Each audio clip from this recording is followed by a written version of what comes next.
Today on X-Play, a new console is born.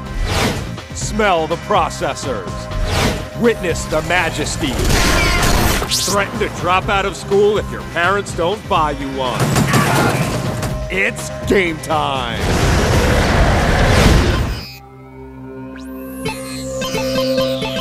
Prepare to be reviewed. Adam Sessler. Morgan Webb. Prepare to be reviewed. Prepare to be reviewed.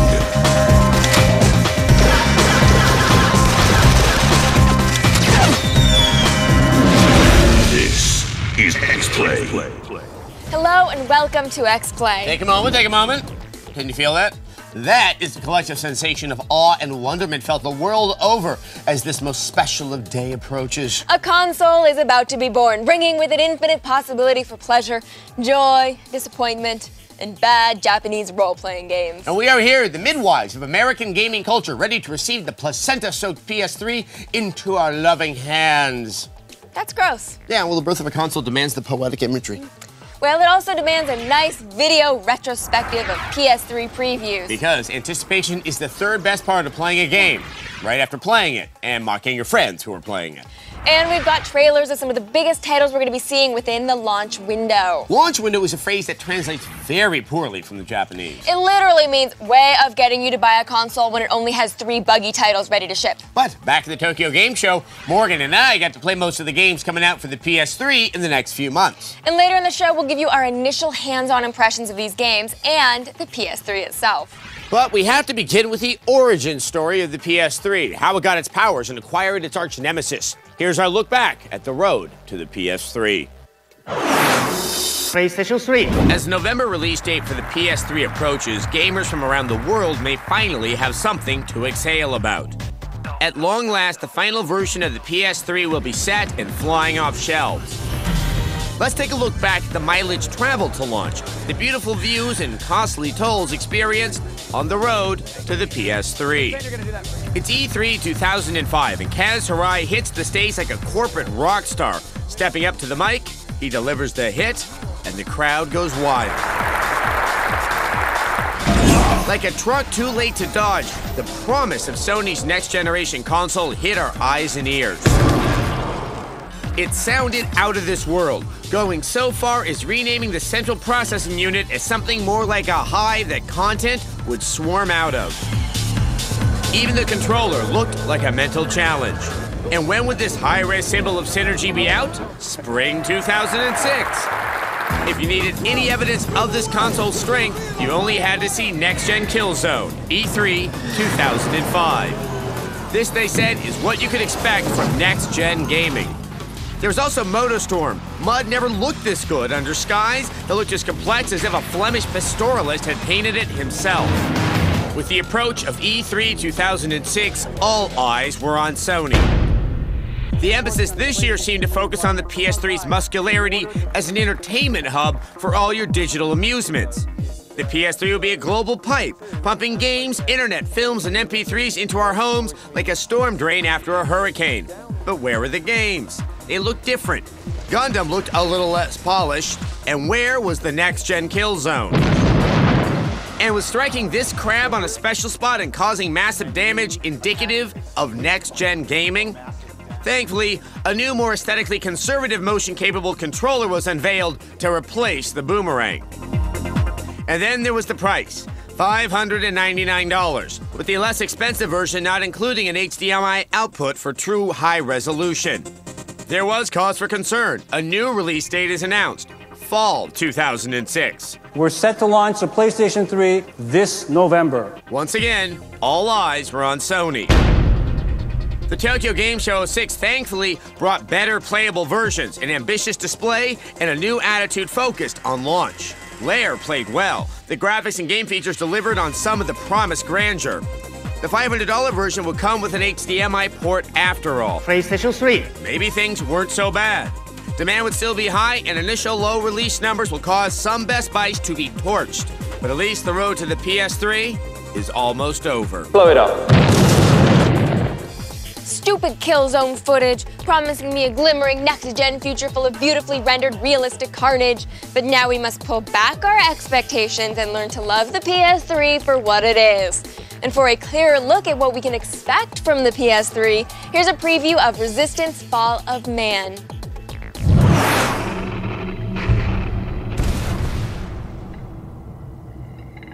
The Chimeran threat began in Russia. The origin of the virus is unknown, but its effects were devastating and swift. In the 1930s, reports of biological experiments began leaking out of Russia. We feared the Russians had developed a weapon of unparalleled power. The truth was far worse. You're with me, let's go!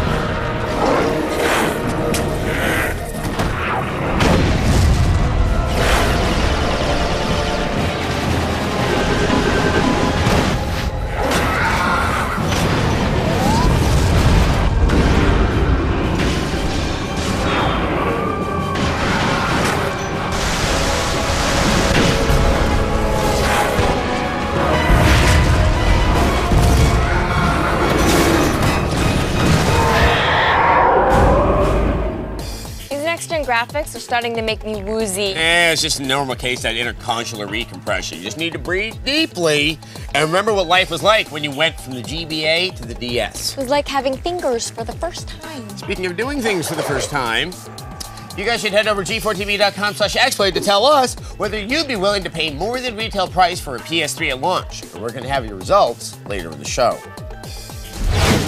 Up next, we trace the PS3 through its gestation on XPlay. We couldn't afford the premium version, so instead we got Morgan Webb.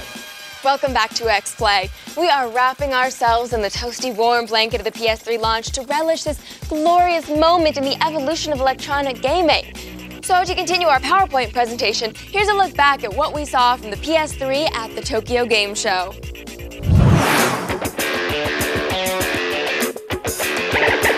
After a less than stellar E3, Sony finally has a chance to blow everyone away at TGS with more polished titles. And sure enough, they have delivered with more games, more details, and yes, more problems.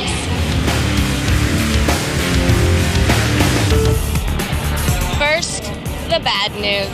See, Gran Turismo HD is not just a press conference demo. It's a real game, and it's considered a precursor to Gran Turismo 5, whatever that means. But what it really seems that it's like is an excuse to charge PS3 owners online content fees. See, about 90% of everything in the game, like from courses to cars, is going to be unlockable only by purchasing it from 50 cents to about $5, meaning to unlock everything in the game, it's going to cost about $400 to $1,000. It's not cool. You, Polyphony. You. And the good news? It's pretty much everything else. Go look.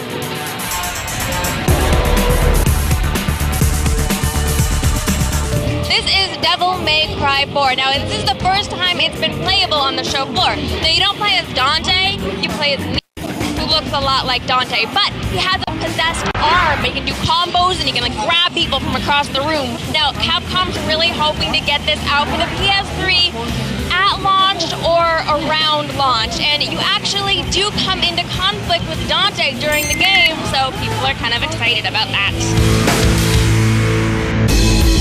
There's a new trailer unveiled for Metal Gear Solid 4 this year. Now, the big news is the autocam has been revealed. It is a chameleon-style visual camouflage, so he doesn't turn invisible, he just blends in with everything that's around him. Now, it's not a sneaking mission, and this is according to Mr. Kojima. When you look around the game, it's usually in first person, but when you start shooting, it's Resident Evil 4 style. It goes into third-person view. Kojima has confirmed they have about a year left to go on the game, so we're looking for it at the end of next year. This is Resistance: Fall of Man, which is shaping up to be the PS3's big launch title. And another exciting thing is the online play is going to have up to 40 players in the final version. And of course, it's made by Insomniac, which is Ratchet & Clank, so we're expecting to see a lot of really creative weapons. You know, like Ratchet & Clank, but with more blood. how sleek and silvery and gigantic the PS3 is. It's like a Cylon battle cruiser. Or a hibachi. You know, I'm mostly just excited the concept of having a Sony console doesn't look like it's constantly about to break. In a moment, Metal Gear Solid 4 on X-Play. Complete with 3.2 gigahertz SPEs, it's Adam Sessler. Welcome back to X-Play. We continue our celebration of the coming PlayStation 3 with a preview of one of the most anticipated titles. Now, Sony may be closely associated with wispy androgynes and zany Japanese gangs, but one core franchise does always have the real man cred. Here's a look at Metal Gear Solid 4.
These trailers we've been getting have been a bit vague, but our capacity to scrutinize is limited by the intoxicating confusion of the lush graphics. For yet another amuse-bouche of a trailer, here's Coated Arms Assault.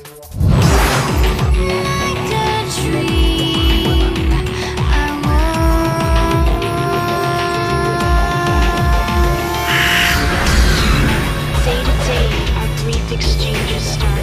A new rush of feelings entering from these eyes and courses into this heart. How tricky it is to close your eyes and see your heart smile. And so I start to question. 他のビジターとは違うよね。ビジターの排除、それが私に与えられた使命。HV モード移行。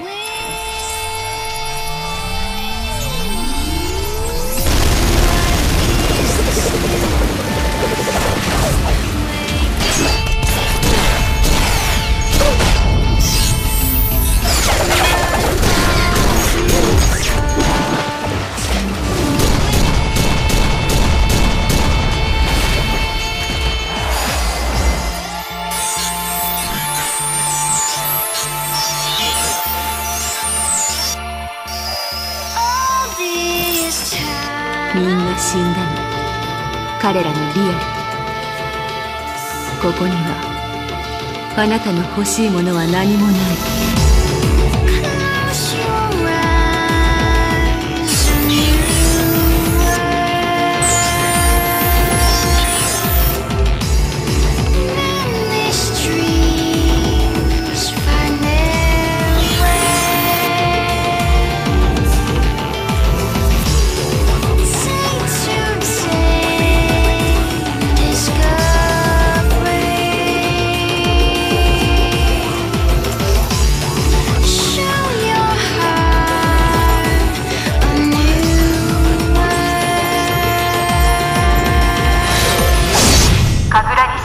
たビジターに警告する。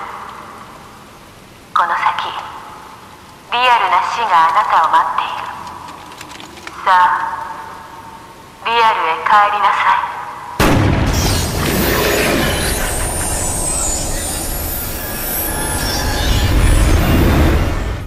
Oh, the excitement. The PS3, like Santa Claus at an extinction-level environmental event, are almost here. I can taste it, I tell you. What does a PS3 taste like? Copper. And I smell burnt toast. Okay, Morgan's having a stroke again. We're gonna take a commercial. It happens every time they release a new console. I see it's a blood clot in the brain. Oh. Up next, hands-on with the PS3 on X-Play. Poorer, but happier. It's Adam Sessler. Welcome back to X-Play. Well, Morgan seems to be recovering from a mild stroke, and we're continuing with our lead-up to the launch of the PS3. I got to spend some time with Sony's new console at the Tokyo Game Show this year. Here's a look.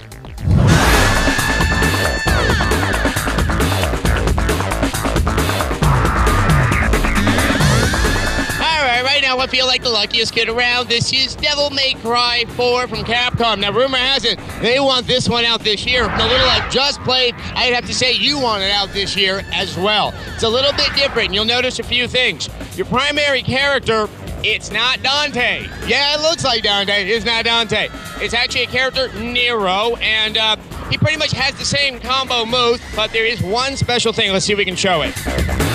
Yeah, that's his arm. It's kind of a possessed arm, and it can grab onto objects and slam them into the ground. Trust me, it's satisfying. Another thing you can notice with the game is that the graphics are definitely of the PS3 standard and not what we were used to on the PS2. It's looking really good. You'll see a lot, hopefully very soon here, in the creature design, which is definitely more nightmarish than anything I've seen in the previous games. Well, that was Devil May Cry 4. A small taste, but a rather satisfying one. Once again, Capcom, get this one out. This will definitely make buying the PS3 this year a little easier. All right, this is the big launch title for the PS3, Resistance Fall of Man. And it's got one big thing going good for it. It's made by Insomniac Games, and those are the guys who also made Ratchet and Clank. And you'll see a lot of the qualities of that series in this one, even though it looks completely different. So it's an alternate reality from World War... Well, there was no World War II, but what there was is a strange alien invasion that looks like it came out of what was then the Soviet Union. There's something I want you to see. The game pauses when you switch weapons, just like in Ratchet and Clank. What that means is that they expect you to be using a lot of the different types of weapons very rapidly throughout the many battles that are in this game. Another thing to notice with Resistance is that it looks much better than it did back when we saw it at E3 and people were wondering what the big deal was. So, at the end, this still will probably be the biggest game that's going to come out at the launch of the PS3. And now that it seems to have decidedly improved, there's a much better reason why it's going to have that status. Oh. All right, this is Lair. This is from the Factor 5 guys that did the Rogue Squadron series. Well, I got only one thing to say about this game. Dragons. Lots of dragons flying in the air, hurting other dragons. That's awesome. It also takes advantage of the motion sensitivity, and this controller may be the one to do the most with it that I've seen so far. Let's definitely take a look. So I'm going to mount my dragon. All right, I just had to say that. That was an obvious one. So, okay, let's find something to hurt. Now I'm locked onto him, and now I'm going to start to use the controller to attack him, like that, which is awesome. All right, now we're tangling with him, and now we're fighting in the air between two dragons. The design of that dragon is exceptional. That was really, damn. One thing about the motion sensitivity is you actually try to use it in a very dramatic fashion. If I want to turn, I'm going like that. You really are using the buttons both to fire and to whip your dragon, more or less as you would a horse, and get some momentum going. We're not going to learn much more for a little bit, because we're not going to see this one until sometime in 2007. So this game is dragonly awesome. Glory be! Morgan appears to recover from her PS3 anticipation-related stroke. I heal quickly. And just in time for video viewer mail. Oh, man. Today's video viewer mail comes from Matt. Hey, Adam and Morgan. I was just wondering, what do you guys think the worst game of all time is? You know, we talk about this a lot. We have a couple worst games of all time. Yes, I don't know. Drake and the 99 Dragons, even though we usually say Aquaman, I hate that game even more. I don't know why, but I hate that game more. I reviewed a game a long time ago called Crimson Tears, and God, I thought about clawing my eyes out. I think I did lose a little bit of hair. Oh, you cried blood, which is appropriate for the title, because you're Crimson Tears. Oh, I'm clever! Mega Man X7, that game holds a special place in my heart. It's this dinging sound that it makes every time you lock onto a target, that's identical to the UPS dinging sound. There's a lot of crappy games out there. We want to be asked, actually, what is the most forgettable game that we've ever played? I don't remember. I know. There was that one that was out there. With the guy? Yeah, you did a couple of things in it. And yeah. Then, anyway. Okay, well, you know what? We knew that guy's name was Matt because it was in his email address, but in the future, please actually say your name in your video viewer mail. And if it's one of those complicated names, spell it, too. So anyway, come on over to g4tv.com/xplay and keep the video viewer mails coming. This internet age communication was brought to you by XPlay.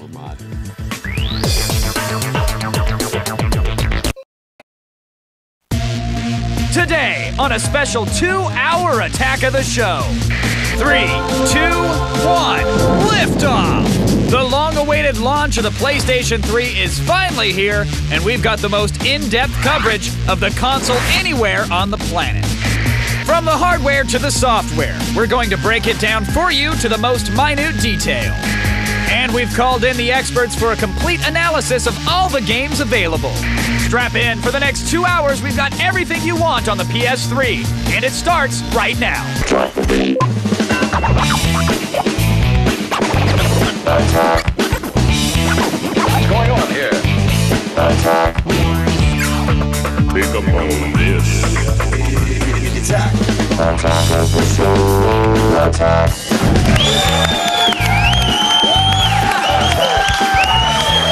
Don't do the share. Do not do the share.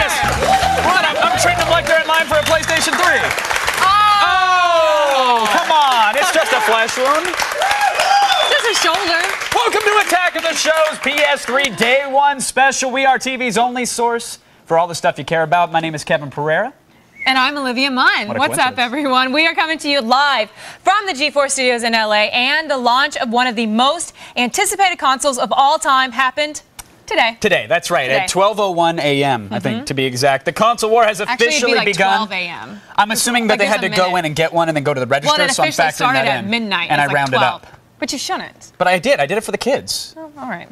The Wii launch is coming in 2 days. The 360 is thriving with Gears of War, probably their biggest title ever. And of course, finally, the PlayStation 3 has entered the ring today. For the next 2 hours, we will fill you in on exactly what the PS3 is about and its place in the future of gaming. We will be bringing you worldwide coverage, calling in all of our resources, and we are going to need more than an hour to cover it.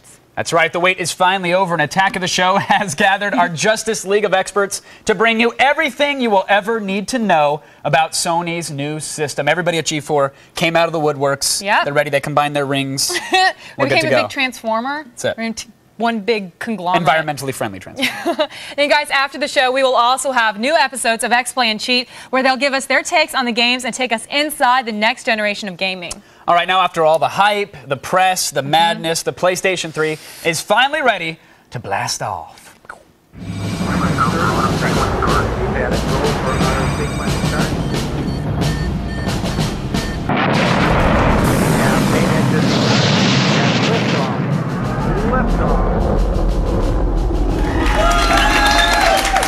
There it goes.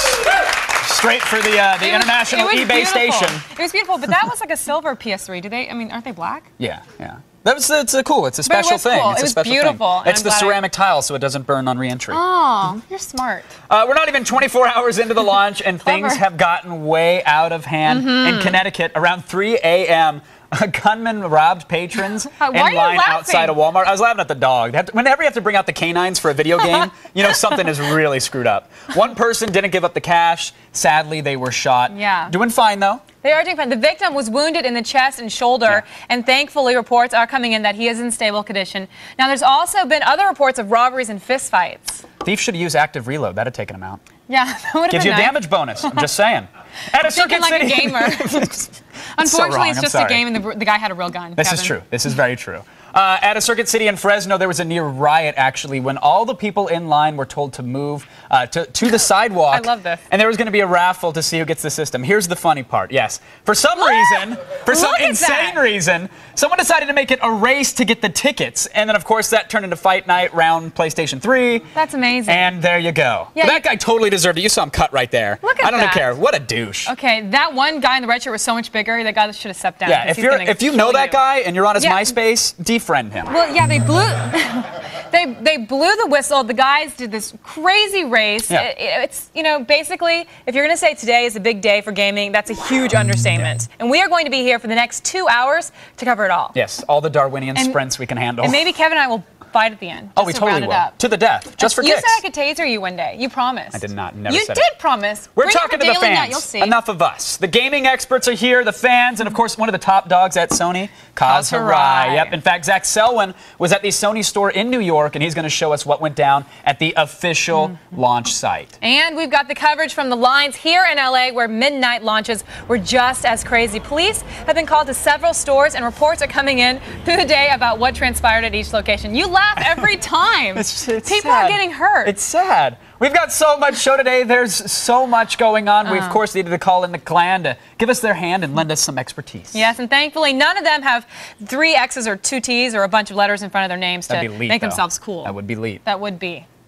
Okay, Adam Sessler and Morgan Webb from X-Play are here. Guys, what do you have in store for us? We've got a little history lesson. I mean, it seems like we've been hearing about this console for forever and a day now, and we will show you the road to the PS3. And we'll also demo Resistance Fall of Man and show you how it looks getting into a 20-on-20 multiplayer match. We're going to tag out. Let's get Blair, Butler, and Wil O'Neal into this ring. Being the reigning comic guru, I'll of course have to tell you what I thought of Marvel Ultimate Alliance for the PS3. And I'll pop the hood on the console and tell you what kind of firepower it has inside and if it delivers. And last but certainly not least, Cheat's Kristin Holt is here. Hey guys, I'll be dropping by later on to give you the tips and tricks on how to get around in Genji, the samurai hack and slash, where real battles are faithfully recreated with some giant crabs thrown into the mix. Let's go back to Kevin and Olivia. Thanks, Kristin. Thanks, Kristin. All right, now we've got a sealed PlayStation 3 in the studio. Only the lucky ones manage to get their hands on one of these. Guess who's lucky? For once, we're getting lucky, but sadly, this is the closest thing that I'll have to sex on the show today. Until Bring out the PlayStation 3. Oh, wait, careful, Periera, careful. Okay, good. It is beautiful. You guys, we are going to pop this box's cherry, undress it, show you what is inside. God, Kevin, should we be doing this on TV in front of everyone? Oh, I mean, it tastes so feels good. kind of dirty. You're just nervous. Don't worry, we're going to take it slow, baby. Right. We're going to ease into this sucker. Wait. Oh, Ooh, nice. let me just get that himsy. I can't believe himsy we're little both flap doing this out of at the way. one time. Oh, I knew it was going to happen eventually. Oof, oof. Now let's get into it. Come on, let's go. Okay. What do we got? Okay, we've got cardboard. You taking it out? Cardboard! Woo! There's a system in here somewhere. Hold on. Can we do it together? Some teamwork? Oh, I got it. Got a controller. Huh? Look at that. I got a little bag. I got an Ethernet cable. You got an Ethernet cable? Yeah. That's cool. You could probably suffocate an infant with that plastic bag too. Right, So nice. 2 for 1. Got that. In case the next gen gaming isn't fun enough. Now, what's great about these controllers? Help me with this here. Okay. What's going on? It's so weird with this music going on. You guys, you ready for this? Is anybody ready for this? Oh, wow. Nice. Okay, no. Take it off slow. Take it off slow. Okay, Give me a little show. Wait, don't forget the manual. Work it for the camera. Okay. Work it. Yeah. Woo! Yes! Yes! Oh! Don't get behind me! No, I was trying to over the shoulder. Oh, look at it. That's the PlayStation. Wow! All right, and now, Miss Munn, it's time for the ceremonial tongue bathing of the next generation console. Go. Oh, you're gonna throw it back to me? Yeah. I like it. You think they're going for a lot on eBay? Wait till you get this one out there. That was a lot of fun, and I think I need a cigarette. Yeah. I don't smoke, but this would be a good time I to might start. actually call this one back in the morning. Let me just say, the best part, Talladega Nights comes with this one. Oh, yeah, Will Ferrell. Come on. He's next gen. All right. Can we get a towel? Clean yourself off, sweetheart. What is that? I'm going to go use a shower. Okay, great. All right. You went the wrong way with that. This is sacred. Of course Kevin it is. Periera. It is. You're right. You're right. It's beautiful. It really is beautiful. Spider-Man font, really? How much do you think we can get for this after the show? Well, we're going to talk about that. We got an eBay segment coming We up, do. and I'm going to tell you exactly what you can get for one of these. You guys, we cannot cover the PS3 news all by ourselves, especially not just from Los Angeles. And luckily, we have our roving investigative reporter, Zack Selwyn, out and about and just helping us out. Zack was at the Sony launch event in New York City where the first PlayStation in America was sold by Kaz Hirai himself. So let's throw things over from the west side to the east side. Yo, it's Zack here in New York City at the Sony Style Plaza. We're here to witness the dawning of a new era in gaming. Yes, we're counting down the minutes until the launch of the Sony PlayStation 3, y'all. How you doing? Angel Paredes, my man, came out here. When'd you get here? Monday night, 8:30. First guy in line. What are you most excited about playing when you get this thing? Probably Call of Duty 3, Resistance of Man. Those two, basically. Here to play the PS3, baby!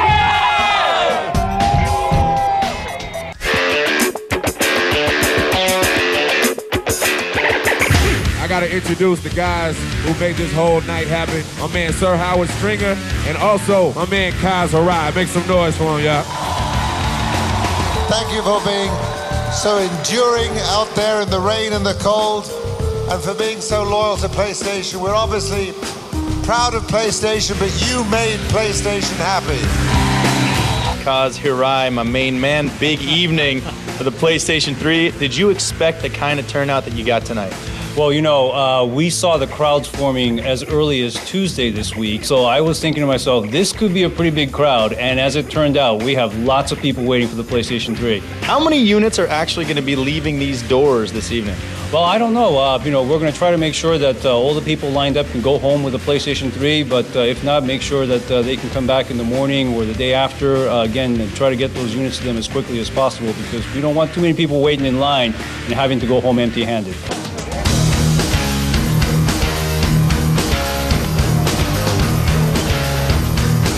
First in line.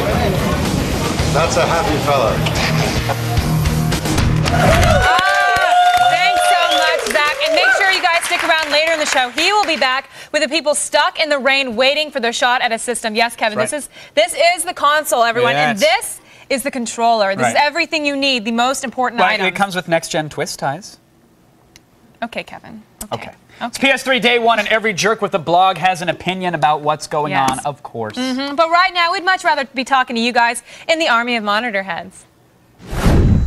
Do you think Resistance Fall of Man will be the best launch PS3 game?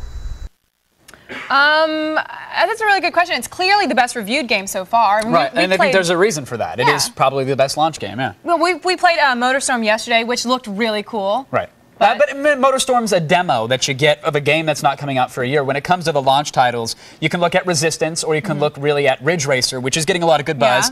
But you know, you gotta if you're one of those guys and only got the 20 gig hard drive, don't forget you're going to be throwing 5 gigs of Ridge Racer on that drive to play it with halfway decent load time. And most likely, most people are going to have the 20 because all the 60s went first. Well, 60s are totally gone. So You some can't people even had to get settle for the 20, and so for those guys, I feel for you. But to answer the question, yeah, Resistance definitely is the must-have title for the not-so must-have console. Not so must-have console. No, wow. no, I'm very excited for it, and I'm going to say that, but we're going to say why. You can't touch it. But no, I want to touch it. I just didn't want to wait in line for it. Okay, everyone. Over the past few years, Sony has made a lot of huge promises. Some launch titles didn't even materialize, and the number of consoles available dwindled the closer we got to November. Yeah, Sony says the next generation of gaming is here, though people had to sleep outside for days or fork over huge amounts of cash for the chance to be a part of it. The stores are cleaned out for now. Without a doubt, people are willing to do anything to get this console. That's why I'm saying it's a little crazy. Desperate times, people. Desperate action. Things have gotten drastically out of control. I mean, someone got shot outside of Walmart today. That's crazy. We want to know what you guys at home think. Is the PS3 worth taking a bullet for? Vote on our website, g4tv.com/AOTS, or text your vote to G4TXT. That's 44898 to vote and register for AOTS Live News People Alerts. are going to say yes. Bullet. People are going crazy for this thing. A bullet for? They will say yes. Do you want a PS3? Watch. I want the only news that I need to know. Really? Well, Here's I can give you that Kayleigh for free. with the feed headlines. Thanks, Kevin. Here's what's coming up in the feed. First up, a shot has been fired and it's heard around the gaming world. And I'll tell you where first blood has been drawn in the next-gen console wars. Plus, the PS3 launch has generated everything from midnight parties to pre-dawn stampedes. Ask me nice, and I'll give you the details. And finally, some eBay users are turning a tidy profit on their precious PS3s. It's all coming your way in the feed, but first, back to you. So did you guys get left out of today's launch? It's okay. We are here to make sure you get your fix. Coming up next, X-Play's Adam Sessler and Morgan Webb will be dropping by. That's right. We're going to break down some launch titles and give you a little PlayStation 3 history lesson. It's got a sordid past. And of course, later on the show, we're going to give you some help on where to find one of your own. I know a lot of people want that info. It's PS3 Day 1 on TV's only source for all the next-gen goodness you care about. The road to the PS3 has been a long and winding one, but we're here to lead you in the right direction. And from the hard drive to the Wi-Fi, we're tearing into the PS3 on AOTS hardware. According to a recent survey, over 9 million U.S. consumers are prepared to pay full price for the PlayStation 3 when it launches. But with the PS3 costing almost $600, what will you sell to buy it? I'm selling my baby. I sold 5 pints of my own blood. I sold my sperm, because I didn't need it, and I can make more. PlayStation 3. What will you sell to buy it?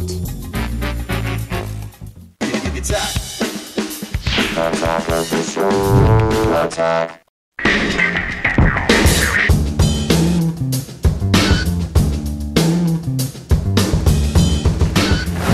Welcome back to the show. We are live on PS3 Day 1, bringing you 2 hours of coverage in the midst of gaming history. That also means there's a new console to pwn kids on. Let's go over to the man who knows how to make all the children cry, Mr. Kevin Periera. They thought they were getting candy. That's funny. That's right. We're about to take a closer look at the launch of the PlayStation 3 and see exactly what this console has to offer. So buckle up, boys and girls. It's time for a game break.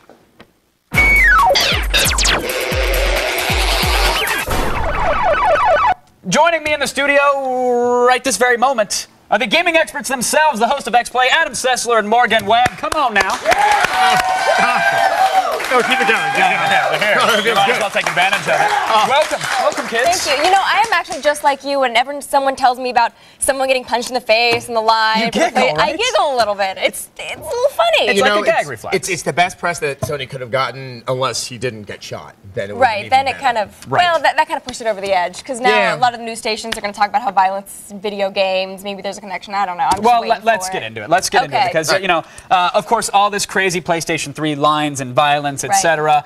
Did the launch meet expectations, or was it overshadowed by the critical injuries that happened? I think it's become almost a fiasco. Nobody can get their hands on it, and a lot of the problems are caused by just really pathetic mismanagement on the hands of the individual stores involved. Like telling people to go make a new line over there after you've waited for 3 days. That is mind-bogglingly stupid. That's not a good idea. We're going to play musical chairs. You 500 angry, tired, sleep-deprived people, go ahead and fight. Exactly.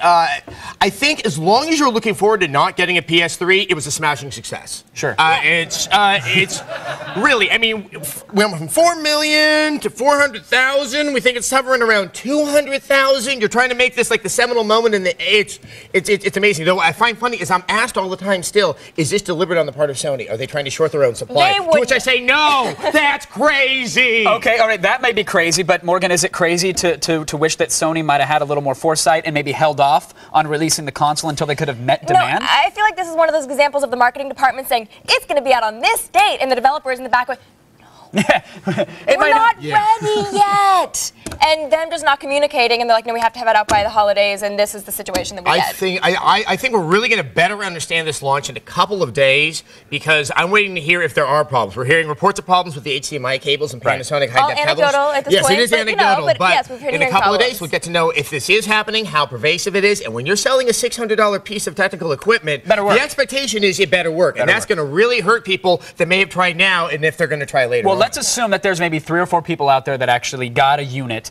They take it out, they hook it up, it actually works. They didn't put it on eBay, believe it or not. What games do they have to play? I mean, is there any software really worth going for right now? If you have one, you better get Resistance. After that, what about Mobile Suit Gundam? Isn't that supposed to be next-gen awesomeness? Remember when that came out at E3? Everyone was like, that's awesome! And the mech is like clamoring through the city, and everyone's like, it's gonna happen, we're gonna have a good mech game. Then we saw it at TGS, and like, oh my god, they're putting us on with that terrible footage. Right? You funny Namco Bandai guys, oh my god, you told the truth. Right. There's frame rate problems in this game, even though it looks like some caca I'd find on my PS3. Yeah, I mean, it's like their idea of like an outdoor setting is canyon wall. I mean, really, the Roadrunner in Coyote wouldn't go there to have fun. It's cynical and almost disgusting that a game like this would be launched as some kind of like, next gen representative. All right, well, Morgan said that they made up for it with Untold Legends Dark Kingdom. Isn't that really the... Oh, wow, she just shot laser beams at me for saying that she said it was worth picking up. Did you play it on the PSP? I did play it on the PSP, yeah? Yeah, it's about the same. No, I mean, Except there's like fewer characters that you get to play. Yeah, I mean, it's same old button masher, same old repetitive. It's the button masher. Now, obviously, the catch of this is supposed to be that this is from Sony Online Entertainment, right? And you can get online. Now, it's funny. It's kind of just like the single player. I mean, it really. It's pretty graphics, but the gameplay, what people need to realize is that next gen can't just be a polish on something. Sure. You have to be allowed to play a game in a way that you haven't played it before. More characters, various environments that you could have different branching paths. I mean, even that's the old gem, but that's not even like really an option. You swing your sword or your hammer, whatever you happen to have, and it doesn't feel like you're making contact with anything, and that's like a PS2 lesson. But doesn't the controller just rumble right out of your hands? Okay, sorry. Yeah. All right. We're gonna see, it's ironic because it's a fit. Yeah, all right, okay. we're going to let that go. Later on in today's show, though, we're going to take a look at Resistance Fall of Man. Yes, now that's something to be very excited It's a about. PlayStation 3 game that Adam is actually excited about. But first, we've been following the PS3 from the very beginning, and since the first announcement at E3, it's sort of been a roller coaster ride, I think, for everybody. Well, no, we have been stalking this console since day one, and now that it's launched, it can finally lift that restraining order, and we're going to take a look at X-Play's road to the PS3. PlayStation 3. Now that the release date for the PlayStation 3 is finally here, gamers around the world have something to exhale about. At long last, the final version of the PS3 will be set and flying off shelves. Let's take a look back at the mileage traveled to launch, the beautiful views and costly tolls experienced on the road to the PS3. It's E3 2005, and Kaz Hirai hits the stage like a corporate rock star. Stepping up to the mic, he delivers the hit, and the crowd goes wild. Like a truck too late to dodge, the promise of Sony's next-generation console hit our eyes and ears. It sounded out of this world, going so far as renaming the central processing unit as something more like a hive that content would swarm out of.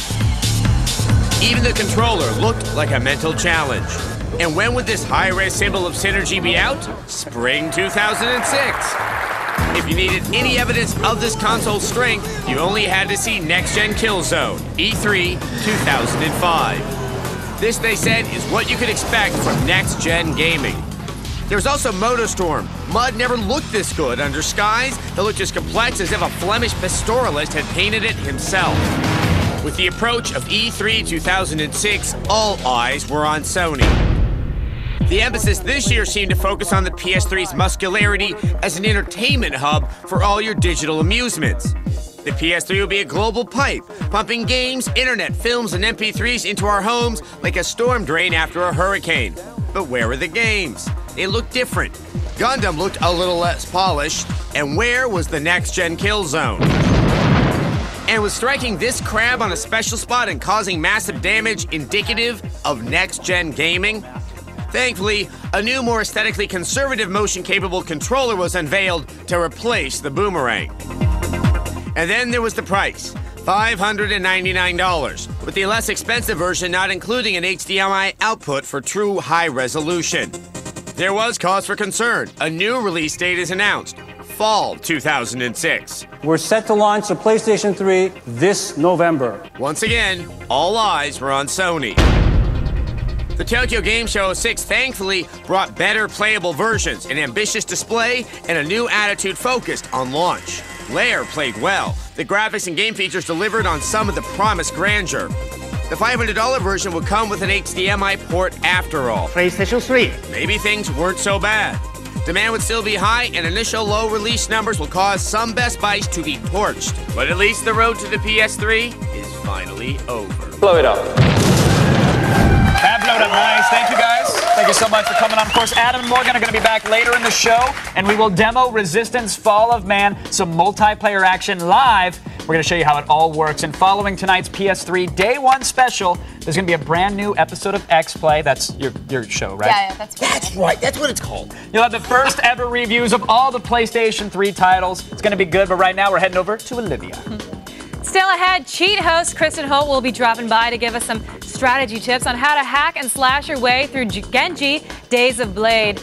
And stay tuned, tech expert Wil O'Neal will be coming by. He'll tell us what makes the PS3 tick with an all-new AOTS hardware. You're watching TV's only source for all the stuff you care about on PS3 Day 1.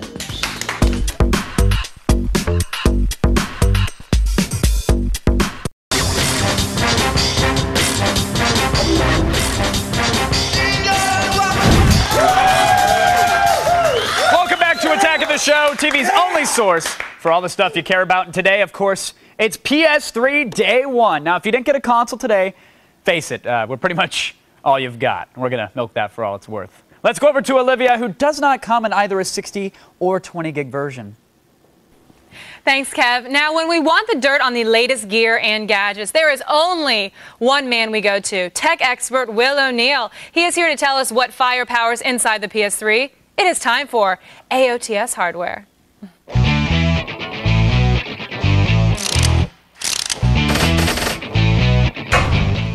I love the way you say AOTS hardware. Do you? You make AOTS hardware sexy. hardware. Yeah. It's fun to say. Yes. Especially when I've got Will on the brain. Hey, Little Tech O'Neal. You're not alone with that. Okay, but we have to get serious now. Yes, we do. Yes, it's serious time. This is the PS3. I'm actually touching it. Olivia Munn touched this PS3. There's my fingerprints right there. I'm gonna sell now, this on we've seen what's in the box, and now I want you to give me a breakdown on the machine. What makes it so great? What makes it different? What makes it not so great? Yeah, it's pretty awesome. You know, at first, but before we get started, I got to point out that we have the deluxe version, so it's about $100 more than your standard PS3. Well, what makes it deluxe? It's awesome. It's got a 60 gig hard drive.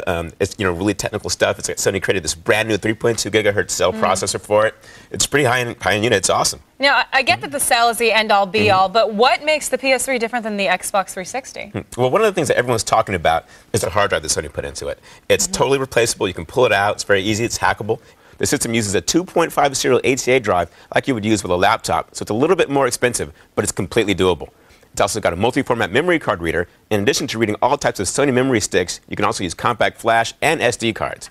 And of course, it's got built-in Wi-Fi and Bluetooth, which works with the new wireless controller. You can actually hook up to 7 controllers to one system using Bluetooth. It looks a lot like, the old controller, but it's different though. They've redone it and made it wireless. It's a wireless. Yeah, well, you can actually still use it with a cord, but with the Bluetooth, it has a range of nearly 65 feet. So, of course, you have to have a pretty big display if you want to use that guy. But or you can be in the bathroom still playing. Yeah, bugging people. But there's no vibration, so you're going to be. I know. There's no rumble. No more rumble. During my Madden. I don't get that. I know you're hardcore nice with that. Shake. Yeah, but it's nice and lightweight though. It's cool. Well, right now I want you to show me exactly where the hardware is on this. Okay, the hard drive right here is on the side here, and you pop that little panel, and you slide it over, and it just pops right out like that. Wow, that's really easy. Yeah, and then you can just pop it right back in. Can I see it? There you go. It's pretty small. Don't break it, Mom. I won't break it. This is very expensive. But this is great because I know that Sony made this so that whoever buys it, they can do whatever they want to it. Yeah. They can break it apart, add it. It's their machine. They can do whatever. It's pretty cool. That's pretty damn easy.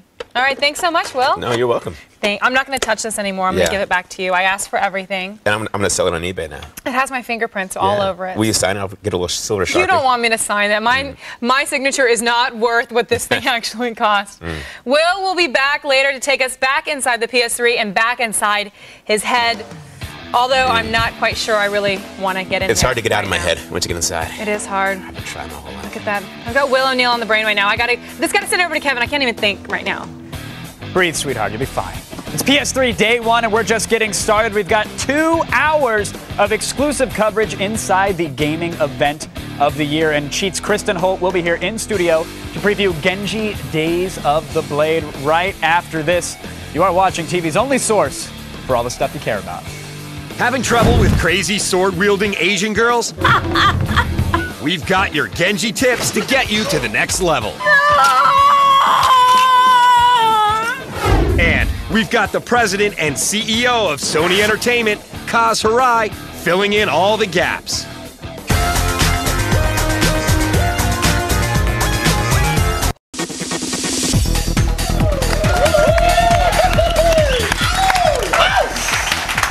Welcome back to Attack of the Show. It's PS3 Day 1, and we're coming to you live with all the news on the most controversial eBay item ever. This next gen's ride to stores has been a little rocky to say the least, but it is finally here. Yes, one of the exclusive launch titles that the PS3 has to offer is Genji, Days of the Blade. It's a hack-and-slash samurai game that really promises authentic Japanese history and detailed recreations of battles. In the game, you guys also fight giant crabs and women who turn into butterflies. Did that really happen? Yeah, it did. I don't think that historically. I saw it in The Way of the Samurai. When we went back to Japan, we saw that. Oh, totally. Giant crabs everywhere. I mean, I got them when I was there. Well, you guys, cheats. Kristin Holt is here to give us some tips on thwarting some of those bosses. Yes, Kristin, welcome to the show. Kristin, thank you so much. I was thrown off with the crab talk. Well, listen, it's you fight women and crabs, not women with. No, we find crabs did both and in Japan, butterflies. too. Okay, just making sure. But I read a lot of history, but I really don't remember any giant crab attacks, though, honestly. Oh, well, we're about to show you some. Oh. And that they could actually be defeated by, like, hitting their weak spot. Is that true? Yeah. You want to know some more? I would love to know some more, Kristin All right, Holt. well, yeah, they took a little creative liberty there, but she needs something a little larger than life for a game like this. For all you gamers out there, we took on some of those bosses, and here's some hints on how to get ahead by unscathed. These newfangled giant enemy crabs are great and all, but a little overexposed. Sometimes circumstances call for a good old-fashioned crazy wench to fight. Amazingly enough, Genji is so gracious as to give you 2 unhinged ladies to wrestle. Not to mention these creepy sisters. The Netherworld is where the souls of the dead are gathered. Sounds like a wonderful vacation spot. No wonder we're trying to get there. On your way to the aforementioned Netherworld of ancient Japan, you'll be rudely interrupted by this lady.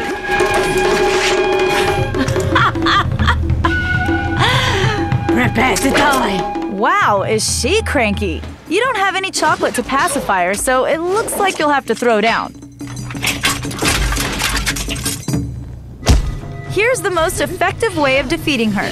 Use the triangle button attack to keep up with her as she jumps around.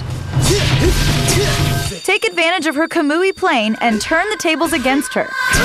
Once in a while, she'll retreat past the barrier and send some grunts to do her bidding. But as you dispatch them with ease, she'll realize never to send a flying mutated chicken beast to do a butterfly's work. Upon her return, get her in the corner where she can't escape. In a button masher like this, it can be easy to forget to block, but without blocking, she'll make quick work of you. Hack away until her health is in the toilet. Haha, it may have looked like some mild rearrangement, but you actually only nicked the girl's face. My face. It's been scarred. No.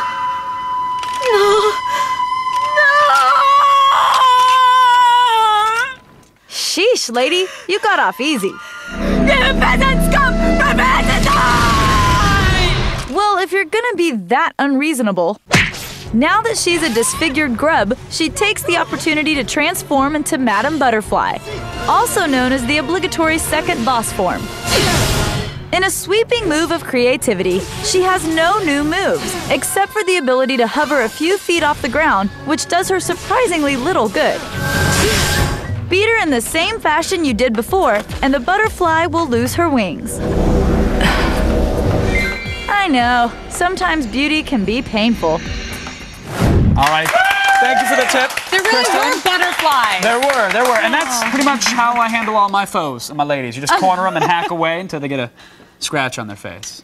Hack and slasher. That's it. With the nice, ladies. Kevin. That's it. You reveal a That little explains a bit lot. too much every day. That's You know exactly that? how I'd react if somebody scuffed this moneymaker. I wouldn't you know be what I'm surprised saying? if one day we get a knock and it's the police and they're looking for you. You can hang out at my house. Oh, sweet. I'll stash you. You guys, You're make sure to stay tuned to G4 because Kristin will be back tonight with a brand new episode of Cheat tonight at 8:30, where you'll get all the advice and guidance you'll need to know to become a PS3 Samurai Master or a Butterfly. Ah, best of both worlds. But right now, it's time for the only news that you need to know in the feed. Thanks, guys. I'm Layla, Kayleigh, and it's time to start the feed.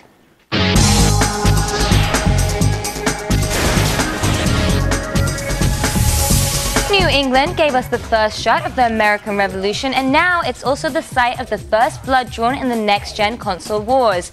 A man was shot while waiting in line to buy a PS3, not in Concord, Massachusetts, but Putnam, Connecticut. 21-year-old Michael Penkala was among the 20 or so hopefuls waiting outside the Putnam Walmart last night when he was approached by two gunmen who demanded his money. When Penkala refused, the robbers shot him in the chest and shoulder. Happily, Penkala's injuries were not life-threatening and he is in stable condition at a local hospital. Whew, the things we do for love. While no other actual shootings have been reported yet, PS3's launch has been marked by violent incidents and an atmosphere of general chaos. Police in West Covina, California, were summoned early this morning to quell a disturbance among a crowd of 300 hopefuls. Interestingly, the most well-behaved crowds were found outside Sony-style Plaza in Midtown Manhattan. New Yorkers, not generally known for their manners, gathered in a cheerful community on the Madison Avenue sidewalks. New York native Angel Paradis, who arrived at the store Monday morning, bought the first PS3 from Sony Computer Entertainment President Kaz Hirai for some. And finally, while some eBay scamps are making money on their consoles, Sony actually loses money on each machine sold. Technology research firm iSupply has broken down the PS3's components for a cost analysis. The company concluded that Sony's cost for materials alone are nearly $250 more than the console's $600 retail price. This estimate is before labor and does not factor in the cost of AV cables, a power cord, or the 6-axis controller that comes bundled with each PS3. Whew. Well, that's all for now. It was a mouthful, but I got there. You can now get the feed to go on your iPod. Search for the feed in iTunes to subscribe. Now you've just been fed. Back to you.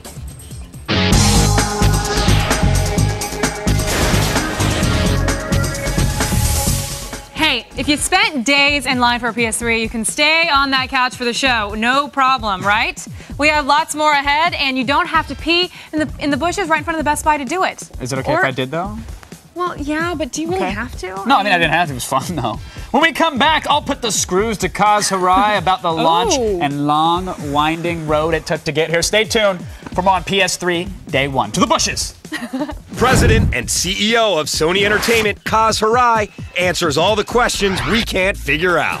And prices are high and still soaring. We'll show you how much you'll be paying if it came from eBay.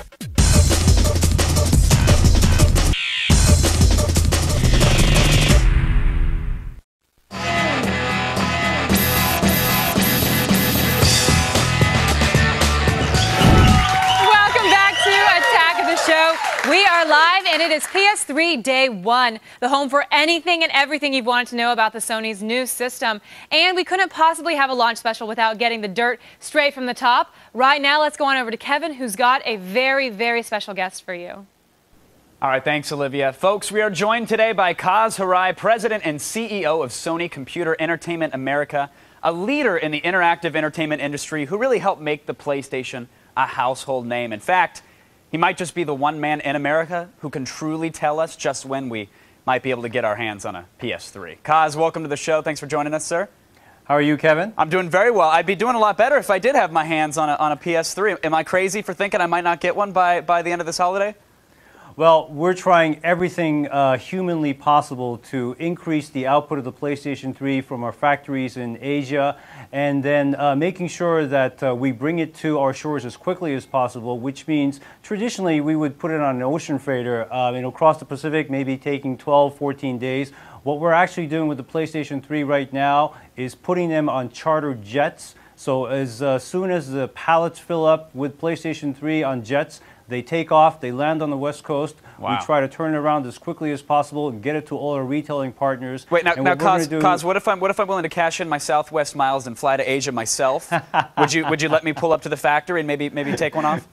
Maybe you can carry about 10 or 15 of them and check them in as baggage and some carry-on, and then fly back with us. I'll smuggle a couple back. Well, obviously, people showed up in droves. Thousands of gamers camped out here in North America to get one of the consoles. I mean, you cannot ignore the power of a PlayStation launch here in North America. Flipping the channels anywhere, you're seeing people in lines, camped out, ordering food, pitching their tents. But some people have been criticizing the launch, saying, listen, Sony waited almost 6 years to launch the PlayStation 3. You guys wanted to get everything right with the Blu-ray and the cell processor and make sure this thing was good to go. why not postpone it just a little while longer to perhaps meet demand just a little bit more? Well, you know, we wanted to make sure that we launched the PlayStation 3 in time for the holiday season, and I think there was already a lot of anticipation, a lot of buzz, a lot of excitement, you know, as we talked about the PlayStation 3 as early as E3 of last year, and we wanted to make sure that we had the product to the market in 2006 rather than waiting for 2007 to arrive. And it's our challenge really to make sure that now that we have the console launch, that we do everything possible to manufacture as many units as possible and to bring it into the North American market as well as the Japanese market in many units as possible and as quickly as possible. What about the reaction to last night's pandemonium in some places? There were reports of shootings and robberies. I mean, I understand getting the console out the door maybe to stop Microsoft from gaining more foothold or to kind of overshadow Nintendo with the pure hype that's going on with the PlayStation. And that's understandable, but at some point, don't you have to be concerned for the safety of your gamers, and perhaps you want to offer them a good experience and not have them get frustrated with the fact that the console's out, it's been launched, but they're not going to get one? Well, absolutely. And I think a lot of our retail partners made sure that with the people in line, they were given wristbands or be given the opportunity to, go home or go to, a place to get a bite to eat and keep their place in line. At the Sony Plaza, we made sure that we were handing out, coffee, what have you, and also make sure that, there wasn't much of an incident. Now, there were some isolated incidents, I believe, of people, for example, trying to cut in line, and then, of course, the people that were already in line, trying to stop that. I've not heard of a shooting, but again, it's something that, we're obviously cognizant of and want to make sure that, the people coming in to purchase the PlayStation 3 when they're lining up, have a great experience being a part of the launch as opposed to it being a negative experience for them. All right, Kaz, I know there's a lot of gamers at home now that are very excited to check out their PlayStation 3, and I know in the years to come you're going to have some great experiences for them. Congratulations on the North American launch, and I want to thank you for joining me today here on Attack of the Show. Right now, we're going to head on over to Olivia, who's got some info on the competition. Thanks, Kev. With all the hype surrounding the Wii and the PS3, it is easy to forget that another amazing next-gen system is available in stores right now, and it has been for the past year. With a great lineup of games, why wait in line and risk a beating when you can play some Xbox 360? Here are some of the best games that Microsoft has to offer. It is time to attack this.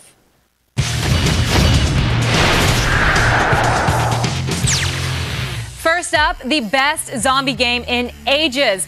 Dead Rising is like an interactive version of the horror flick Dawn of the Dead. Zombies have overtaken a shopping mall, and you're a photojournalist who, in 72 hours, needs to take as many candid pictures of zombies as he can. After that, a chopper will come rescue your sorry picture-taking butt. Until then, you gotta stay alive, kill some zombies, and maybe help some non-zombies along the way. Next is Tom Clancy's Ghost Recon, a game that looks great and plays even better. While the single-player missions are fun and challenging, multiplayer deathmatch over Xbox Live is even better. Here's a tip, though. If you come out of the trees with your guns blazing like some kind of Leroy Jenkins, you're going to get your ass handed to you. Next, The Elder Scrolls IV Oblivion is an epic single-player RPG that will easily consume weeks of your life. You can explore the land with total freedom, checking out the dungeons, little towns, and big cities that dot the landscape. Plus, your actions in the game determine the type of character you play and how other characters in the game react to you. So basically, if you act like a jerk, you'll be treated like one. And finally, Gears of War, our favorite game so far to hit the Xbox 360, combines gorgeous graphics with spot-on gameplay. You and your battalion are up against an especially scary alien invader known as the Locust Horde. There is both deathmatch and cooperative multiplayer modes here. Now, we are big fans of the co-op mode. It is always better to bring friends or maybe three. And the best part, all these games are in stores right now. That's today's Attack This. Visit g4tv.com/AOTS for links to all these games. Up next, we'll show you where most of the new PS3s are going to end up. Yes, people will have to yell, "It came from eBay." You guys are watching TV's only source for all things PlayStation 3. According to a recent survey, over 9 million U.S. consumers are prepared to pay full price for the PlayStation 3 when it launches. But with the PS3 costing almost $600, what will you sell to buy it? I'm selling my kidney. I participated in a medical trial. I made a porn film. and I was the only human actor. PlayStation 3. What will you sell to buy it?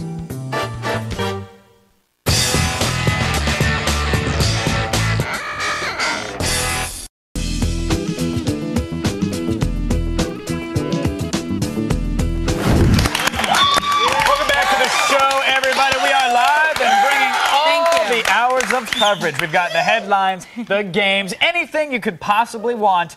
It's PS3 Day 1. And make sure you stay till the end. If you missed your chance on getting a PS3, we will give you some tips on making that dream a reality. See, I could be dramatic like you too. No, it was good. Thank you. I learned it from you. Oozing with pros. You guys, the past few months, if you said PS3, you also usually have the word eBay within the sentence. Yes, the majority of consoles that got pre-ordered were not bought by the gamers that deserve them, but by people trying to make a quick buck and going online to resell it. Yeah. Yes, and if you guys really need a PS3 now, and you'll have to tell everyone. It came from eBay! What's going on here? Yes, eBay is back. That's right, that's right. Now, if you're on eBay right now, prepare for a little bit of the sticker shock. You know, now that the wait is over and people are taking pictures and selling actual PlayStation 3s. Did that say $25,000? Well, here's the deal. The average PlayStation 3 selling price has almost doubled since yesterday. It looks like there's a decent amount of fraudulent bidding going on. I'm assuming 20K, probably not legitimate. What's fun about that? Going, ooh, I'm going to sell it for 20K. Well, no. No, people are saying, I'm going to do that. People are saying, I'm going to buy it, That's and what they're not doing fun. is they're basically poaching and saying, you know what, screw you to the guys that are trying to steal the consoles from the real gamers. Well, that's but fun. We spoke to one guy earlier, one seller who actually got $4,850 for a 60-gig PlayStation 3. Here's what he told us.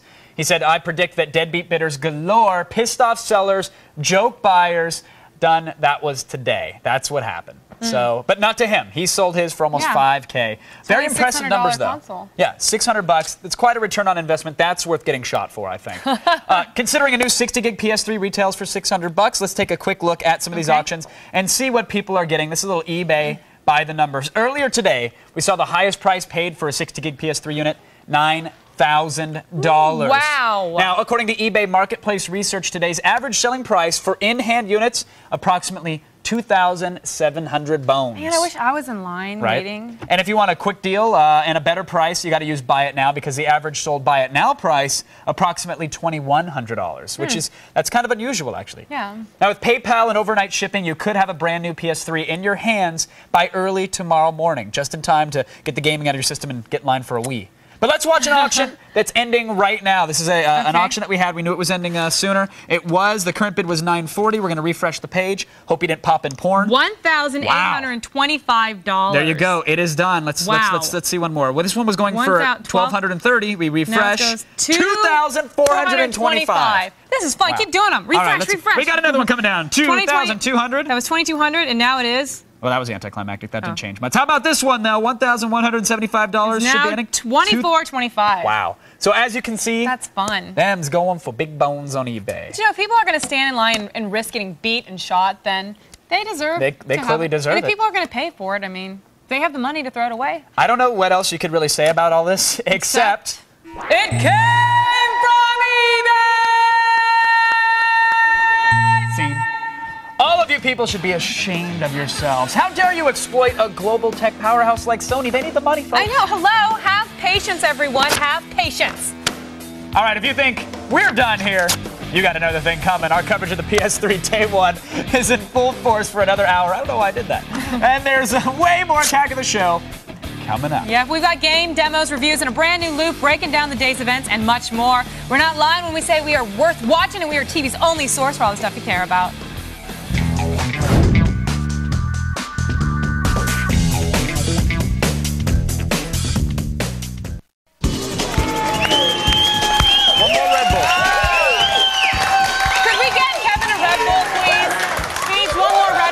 With a straw. I don't want to get my lip gloss on the can. Welcome back to Attack of the Show, TV's only source for all the stuff you care about. This is Olivia Munn, that is Kevin Periera, and it is PS3 Day 1. If you guys are just joining us, we are kicking off our second hour of worldwide coverage. That is right. We are coming to you live from the G4's studios here in the City of Angels, smack in the middle of the biggest day in gaming. It's launch day, and it is nuts out there. Attack of the Show was ready. So we prepared a supersized edition of the show, and we are covering this event from top to bottom. And once we wrap things up here, our partners in crime at X Play and Cheat will have brand new episodes breaking down all the games and events of the day. All right, so far we've covered some of the launch titles out there, checked out the hardware, I just grilled Kaz Hirai, and if you think that's a lot, you gotta stick around because we've got plenty more coming up. The PS3 is a huge piece of hardware, and one measly hour it just can't cover it. Can't. Now, G4 is here all night bringing you everything you'll ever need to know about the PS3. Buckle up and strap in. It's launch day.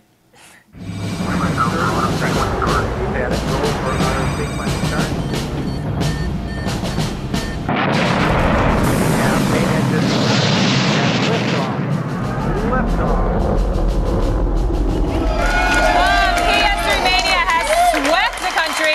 And since the number of consoles available is extremely limited, the situation is getting very messy. That's right. You've got anxious gamers desperately wanting to try the next big thing. You've also got a bunch of opportunists willing to do anything to make a quick buck, like sell them on eBay, as we just saw. Yep, this past week, people have been lining up around the country to have a shot at getting their hands on any system. They'll even settle for the 20 gig version at this point. Now that is desperate. That is desperate. I mean, shooting somebody I could see, but taking a 20 gig version, that's just pathetic, people. Wow. But when you get that many crazed people with cash in hand ready to do whatever it takes to get the hottest thing in gaming around, inevitably, some bad things are going to happen. And of course, today, they did. They did. Retailers were severely undermanned and unprepared for today.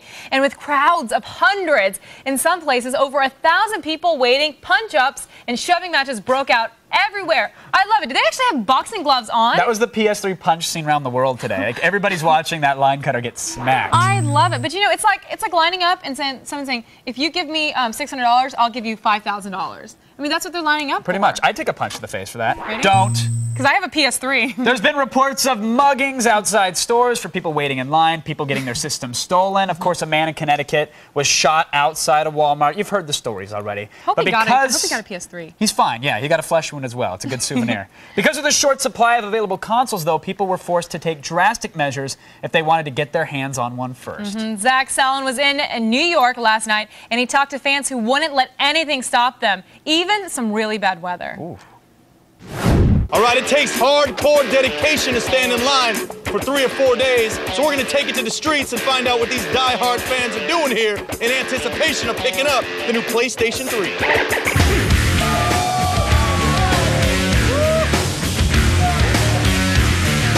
How long you been out here? 8 hours. 11 o'clock last night. 2 days. I don't know, but I just want my PS3, that's all.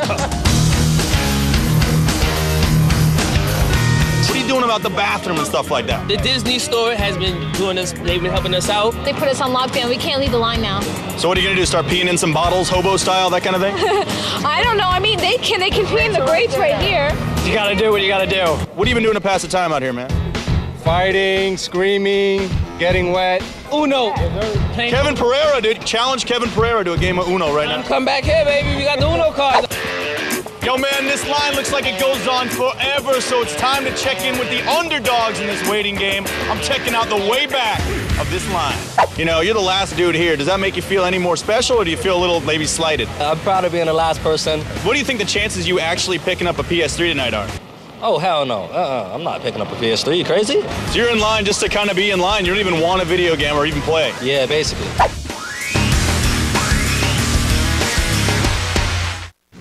I suspect there will be a lot of gamers with the flu this weekend, but probably worth it. Most of them had it all week while they were waiting in line. Called the employers. Sorry, boss. Now I know your trick, Periera. Exactly. And you didn't even get a PS3.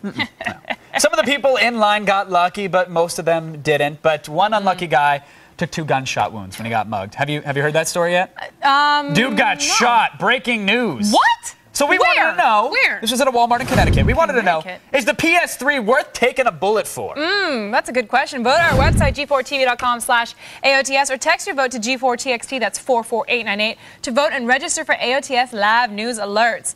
Now, 21st century gaming is miles away from the 8-bit Marios of old. Today, motion capture is used to animate the actions of all your favorite characters. That's right. For mocap, you need trained professionals, right? You need skilled actors. The job much harder than it looks. It's not just wearing ping pong balls. You'll see. Just watch. Peter, I think, is one of the least known icons in the industry. Not only did he contribute to the motion in the game, but he also contributed to the storyline, and so few people know about him. The first time I saw his work, it just made me weep. You know, this guy could capture motion in a way to where all you had to see was his data points, and you understood the pathos of humanity. Without me, it would just be motion. Motion less, minus the capturing. Just motion. And nobody wants that. He's actually a pretty exciting guy to watch because when he tries to get into character ahead of time, he really immerses himself in that character for not just hours, not just days, but sometimes weeks at a time. I've played robots, I've played, super fans, Gollum in the Lord of the Rings video games. Yes, my precious.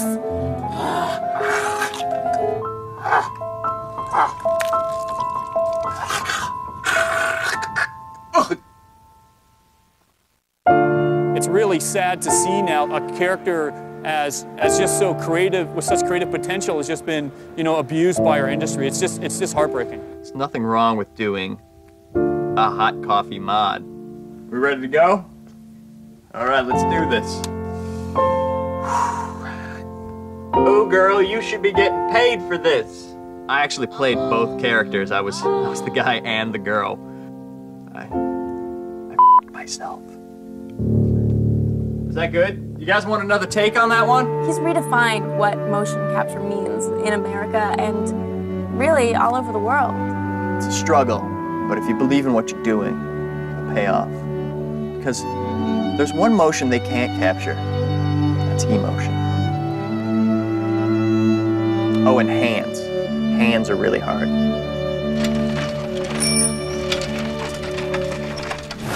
That's a hot outfit. You should try that sometime. Yeah. Now, you guys, did you get left out of today's launch? It's okay. We are here to make sure you get your fix. That's right. You can crash here anytime. My old lady, she doesn't care. And up next, X plays Adam Sessler and Morgan Webb. They're going to demo Resistance Fall of Man live in the studio. What is this? Oh, TV's only source for all the stuff you care about. I was going to say Blue spandex. Aliens are on the march, but fear not.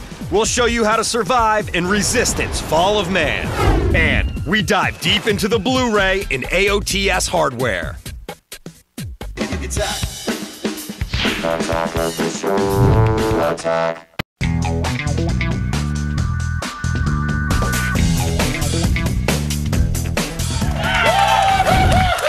Welcome back to the show. It is PS3 day one, and we are not going to hoard all the systems and sell them on eBay. No, we won't do that, but actually, Kevin might. Kevin, I've got my eye on you. You've got Morgan and Adam with you, and I'm sure they won't let you do that either. Relax. We're not selling any here. Honest.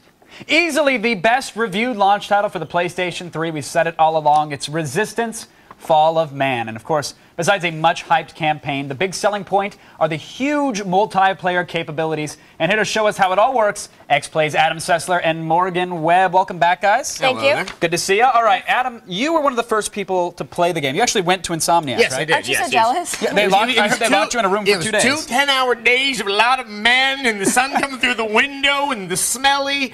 Oh, you make it sound so But I still really enjoyed the game. Did they feed you or waterboard you or what? There was some waterboarding, but that was afterwards. Okay, what did you think, Adam? But what did you think? Because you came back, It's a you great seemed to game. think very highly It is a of great game. I don't want to answer the question, should you buy a PS3 for it? Because that's not a fair question. It is an awesome game. Where on any system, it's one of my favorite shooters I think I've ever played. All right, well, let's talk about the multiplayer, obviously. Morgan, have you had a chance to experience? What's it like? Yes, the multiplayer is actually very fast and very furious. You die basically in 1 or 2 shots from the other player. Right. So when you're even playing like a 20 on 20 deathmatch, you can have up to 40 players, which is amazing. Wow. 20 on 20 deathmatch, like half playing the humans, half playing the Chimerans. Sure. You wait, the what? The humans and the what? Chimera. The furry little woodland creature? No, they're mythical beings. Yeah. Oh, it's right. evil. We're Right. in video game land. Human aliens, good, bad. Got it. Give me your DS afterwards, okay? No. Okay, so we're playing, and each one has their own abilities? Each one has their own abilities.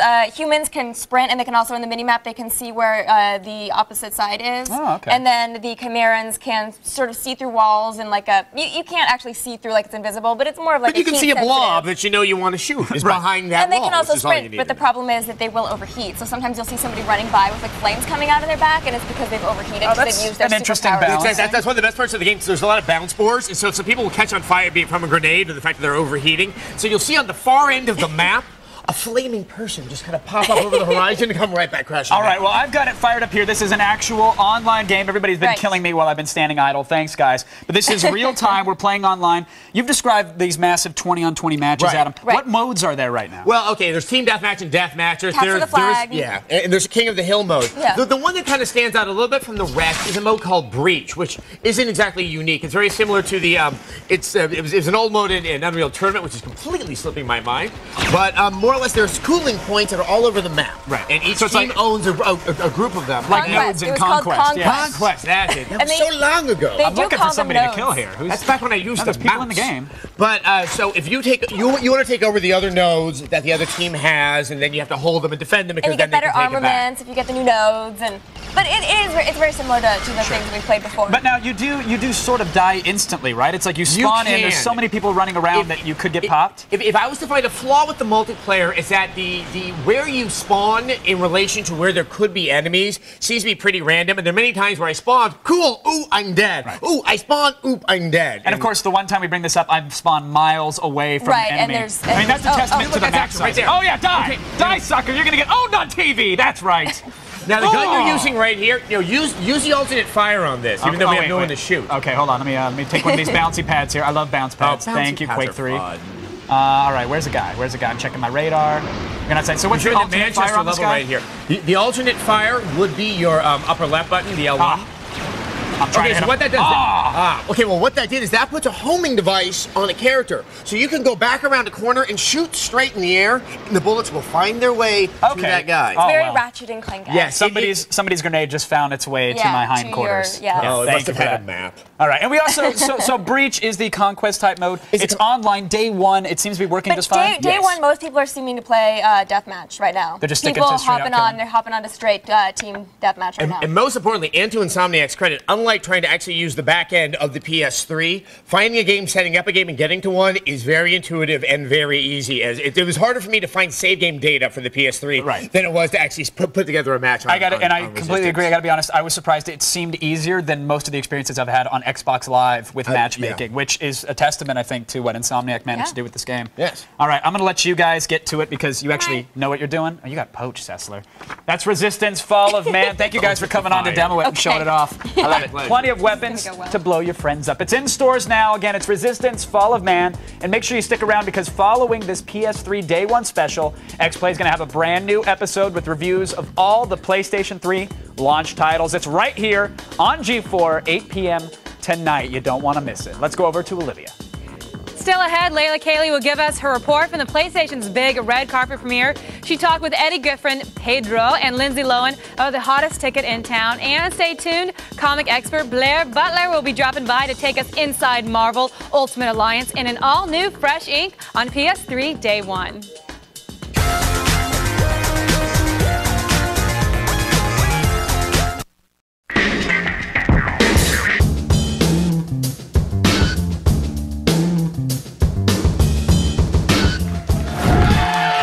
Welcome back to the show, everyone. We are live and bringing you all the news from PS3 Day 1. We're running a marathon here, and no guy from Kenya is going to beat us. I mean it. Let's go over to Olivia, who fortunately did not get trampled at a Walmart today. Well done. Thank you very much, Mr. Periera. Now, when we want to dive into the world of superheroes and thought balloons, we go to only one person, comic book expert Blair Butler. It is time to take a look at the PS3's Marvel Ultimate Alliance. It's fresh ink.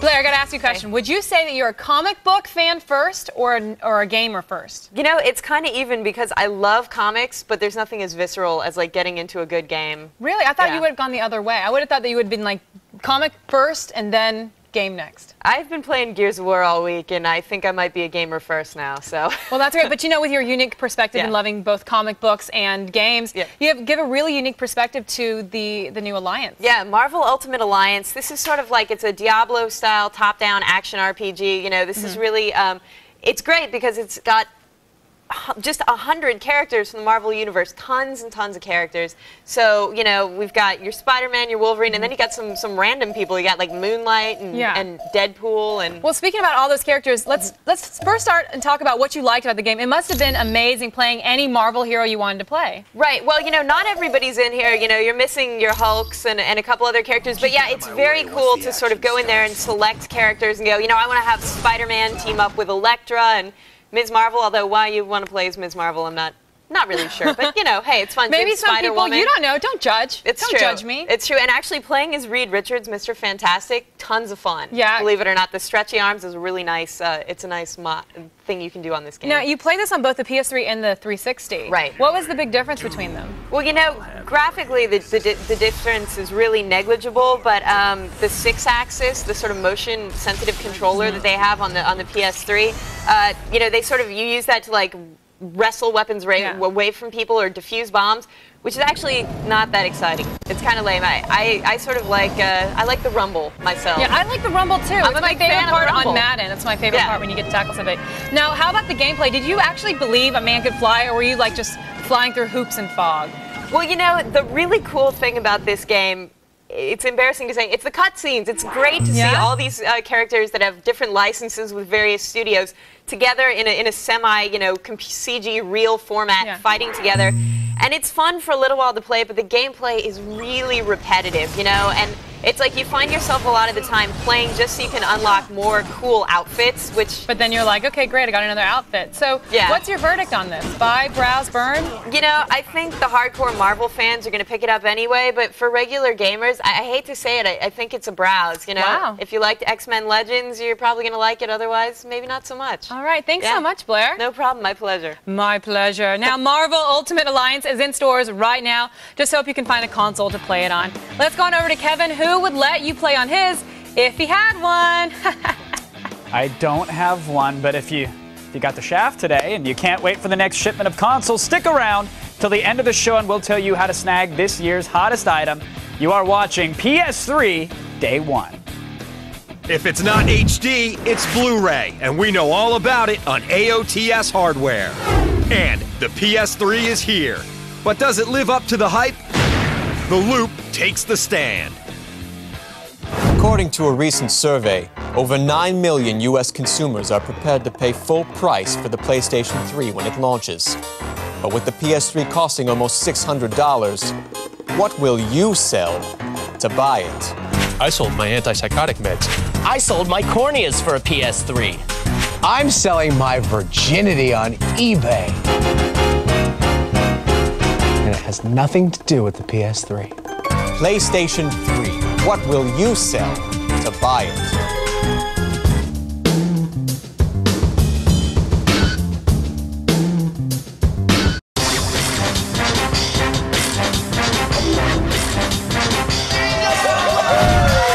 Welcome back to Attack of the Show's live coverage of PS3 Day 1. It's basically our Super Bowl without most of the gambling or binge drinking, except for that guy. Well, I go to a keg stand. Let's go over to Olivia.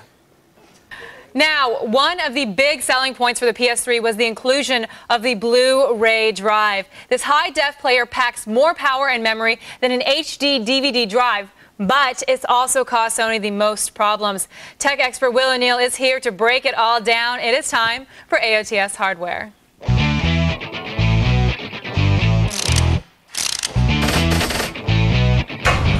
Are you doing your AOTS hardware moves? Wrench it. Now, let's get down to business yet again. When you're here, it's all business, Will. Yes, it is. You have to tell me, how much better is this that it comes with a Blu-ray? It's a deal maker, right? It's a total deal maker. The great thing about this thing is it's not just the next generation of video games, but it's also the next gen in movies and TV. In addition to being a gaming console, the PS3 is basically a half-price Blu-ray player when you compare it to all other manufacturers, including Sony's standalone Blu-ray unit. It's backwards compatible, so it will recognize and play regular DVDs as well as music CDs. Also, while the device has an HDMI output, the system package only comes with component cables. Sony's considering the HDMI cables an accessory, so you have to pony up for them separately. What are the great features on this that makes it so much better than a regular DVD player? Because you can get DVD players and you can play your movies, you can get extra features, you can do all that stuff. Well, the great thing about Blu-ray, though, is that because they can pack so much data onto the actual disc themselves, like hardcore movie buffs, you know, like guys like Chris Gore are going to love the fact that they have all this content on it. And with these interactive menus, so like, you know, you're watching a movie. So when we're watching The Notebook together, or and when it's you're a watching Talladega Nights, which they actually ship the thing with. Dear baby Jesus, dear little Christmas baby Jesus, little 8-pound, 6-ounce Christmas baby Jesus. Exactly. So when you're watching your Blu-ray movies, and while the movie's going, they have these interactive menus that go that show while the movie's still playing. It's like pop-up video on VH1? Yes, exactly. But what if you don't want that? What if you just want to watch a nice romantic movie like Gone with the Wind? Why would I want to watch that? I don't know. I'm sorry. I'm sorry about that. I forgot I was talking to a boy for a second. Exactly. I heard that Sony has admitted to facing a lot of challenges with the incorporation of this on the first rollout of the units. Yeah, well, the thing is, because the Blu-ray drives themselves are about $300, that's what sort of contributed to the fact that this device is so much more expensive than, let's say, the Xbox or the Wii. And also because it's a new drive, there were a lot of delays as far as like shipping them, so that may have also contributed to why the PS3 shipped when it actually did, as opposed to when they kept saying it was going to ship. I think if people are watching this now, I think it makes sense that this actually is a really great deal. So maybe tonight I'll bring this by your place with the Notebook on Blu-ray. We can watch, have a nice little romantic. Really? You'd watch the Notebook with no pop-ups? Yeah, like get some cheap Chardonnay. It'd be a good time. No pop-ups, see what I mean? See what I did there? Anyways, moving on for more Blu-ray, PS3 hardware, and of course, to get more on everything you could possibly want to know, check out g4tv.com/AOTS. And now, back to Kevin, who has been checking us out the entire time, making sure you don't make a move on me. You know what I mean? Kevin, don't be jealous. He's a jealous type. Hey, you stay seated on that couch, buddy boy. I know if you're watching this, you didn't get a PlayStation 3, and I didn't either. So let's just ride this out together. We're all friends here. There's more coming up on PS3 Day 1. The wait is over. The PS3s are here, and the verdict is in. Water in the court. Take your seats. The Honorable Loop is now presiding.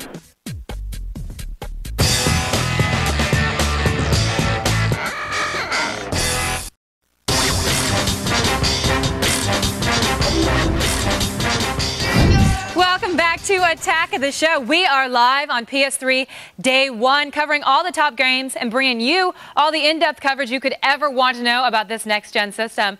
Earlier in the show, we asked you, is this PS3 worth taking a bullet for?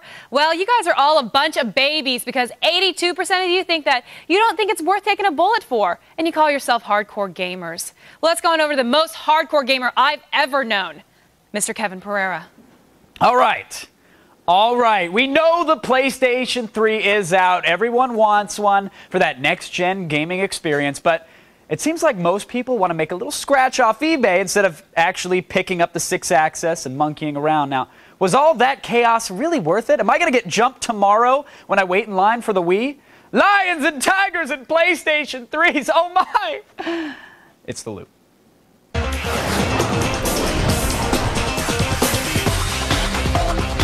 Joining us via satellite tonight to help us make sense of the PlayStation 3 fiasco, from San Francisco, executive editor for IGN.com's PlayStation channel, Chris Roper joins us, and from Los Angeles, G4 gaming expert and Blazer aficionado, Jeff Kayleigh. Gentlemen, welcome to The Loop. Jeff, I want to start with you, sir. PS3, I mean, we know it was out of control last night. Absolute chaos at midnight. The gunpowder is still in the air. We can smell it. Was it worth dodging shrapnel for? Really? Well, I think, you know, you have a lot of like die-hard PlayStation fans. These are the guys that started playing with PlayStation 1. They bought a PS2, a PSP. For these guys, you know, like guys like us, you know, we've been to E3s. We saw the dream that Sony promised back at E3 2005. We're just jaded old timers. Yeah, exactly. But the regular guys I talked to in line at a Best Buy last night, I mean, they're just like, dude, it's like PlayStation has done me no wrong. I'm so excited about the next PlayStation. And these guys, that's, you know, it's an object of desire. So I think it's, you know, is it worth $3,000 on eBay? Of course not. But it's like people just, it's an object of, you know, a desire. They want it. Well, Chris, do they want it? Do they really want to put this console in their entertainment system? Because it seems like people are getting shot over the chance to put it on eBay for some quick PayPal money. Is a lot of these people have been holding out, and they didn't pick up an Xbox 360 last year.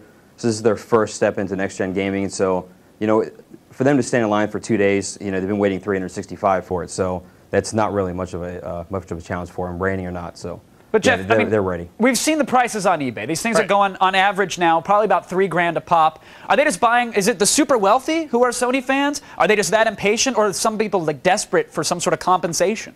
Well, yeah, I mean, there's part of that, right? I mean, you look at the lines. I think a lot of them are people just, sort of, profiteers who are just sort of looking to line up and turn them on eBay. I think the prices may actually go up even more in December as it gets closer and closer to Christmas. Parents are going to want to buy this for the kids, and the real question is, no one really knows how many Sony had last night out there. Is it 150,000? Was it 400,000? No one knows, and over the next couple of weeks, are they going to be replenishing the channel or not? Right. So it's, I think what's interesting to me is a lot of people that are buying it, I think, have never really seen a PS3 up close. I've heard some people that are pretty disappointed when they take it home, and other people that are just blown away by it. So it'll be really interesting in the next couple of weeks to see what sort of, the post-mortem is on whether people think is it worth the money. Yeah, Chris, we can yak on and on about all the launch titles and whether or not there are any 8 or 9 out of 10 games there. But if someone spends $3,000 on this console, brings it home, unpacks it, and doesn't get quite the gaming experience they thought they would, are they going to be turned off of the PlayStation brand for life? Well, I mean, it's possible. I mean, a lot of the big games are coming out in the next 6 months or so. And so Sony has a lot of time to win them back. But, I think people at least are going to be, fairly happy with the machine, even if they're a little bit disappointed from what they expected. But, I mean, it's a quality piece of hardware, and Sony's got a lot of going for it in the future. So. Well, I think a lot of people like with PS3. To me, it's like I remember back Xbox 360 last year. Everyone was talking about the launch lineup was not that great, and was the system really worth it? And it's amazing. A year later, now everyone's talking about all these great games and Gears of War, and one game can turn around a system. Sure. So people buy a PlayStation. I think they know they're going to get Metal Gear Solid 4. They're going to get these other big games down the road. But granted, Jeff, the 360 didn't release against anything next gen. So looking at the PlayStation 3 coming out now, how does it compare to what the 360 is offering now, or the potential Wii offering? Well, that's the challenge. I think PS3 probably actually has a better launch lineup than the PS2 did with Fantavision, SSX, and stuff like that. But as you correctly point out, there was no one else in the market. Now Sony's coming out against 360 with an amazing slate of games. Gears of War, obviously one of the best games of the year. Rainbow Six Vegas, I've just been playing. I love that. I mean, a lot of great stuff. So does the console pale in comparison, or is it a pretty good offering right now? I think today, if you need to decide right now which system has the better games right now, obviously there's a bigger, a wider library of games on 360. But you're making a bet for 5, 6, Sony will say 10 years with a console. So if you're only going to buy one, you got to decide. Is it all about this Christmas? Is it short term or is it longer term? Because maybe 360 next year we're going to see better games on PlayStation than Xbox. So you can't really tell. All right, we're talking about years to come, Chris. Retail price is interesting here because market research firm iSupply, they broke apart the PlayStation 3. They figured out what it cost. They figured that Sony is losing about $240 on each console. I mean, do you think Sony's war chest is big enough at this point with the errors that they've had to really sustain the losses on these consoles for years to come? Well, probably, but you also have to remember that it's not just the computer entertainment division of Sony that's relying on the PS3 success. It's also like their entire entertainment division, because Blu-ray is a huge thing for them, and they want to get 100 million units or whatever into people's homes, so you have the Blu-ray there. So they're willing to take losses early on to try to make them back up in 3, 4, 5, 6 years' time now. So all right, now they can hold out for it. I'm going to be waiting in line for the Wii tomorrow, and everybody's expecting it to be huge. Jeff, should I be worried? Do I need to wear Kevlar? I mean, is there going to be the same pandemonium we've seen over the PlayStation 3 for Nintendo's Wii tomorrow? Well, I think you're probably going to see more Wii units out there at retail. So Nintendo's talking about, 4 million worldwide by the end of the year versus Sony with only a couple million PS3s. So I think you'll see, obviously the Nintendo fanboys are going to be there. I think there'll be sellout situations, but I think there'll probably be more out there available. So I don't think it's going to be quite as coveted just because there's going to be sort of, more supply out there. But I think the demand will probably be the same, if not more, than PS3. But let's hope they're plungers out there, not bullets. All right. I want to thank our guests, Chris and Jeff, for joining us at the Digital Water Cooler. Thank you guys for keeping us in the loop. Now, it may be a while before everyone has their own PlayStation 3, but while you're trying to get one, be safe. And please, whatever you do, seriously, guys, don't pay more than the retail price. It just is not worth it right now. A little patience is going to pay off this time around, as we should see vast improvements in the games just a little while down the road if demos like MotorStorm are any indication of the true power of the PlayStation. Relax, breathe. Right now, we're going to go over to Olivia, who loves her some 6-axis. That's true, Kev. Now, you guys, coming up later, Kayleigh was down at the PS3 premiere party in LA, where she met up with Lindsay Lohan, Eddie Griffin, and Pedro, and a surprise musical guest. See what went down when we return on PS3 Day 1.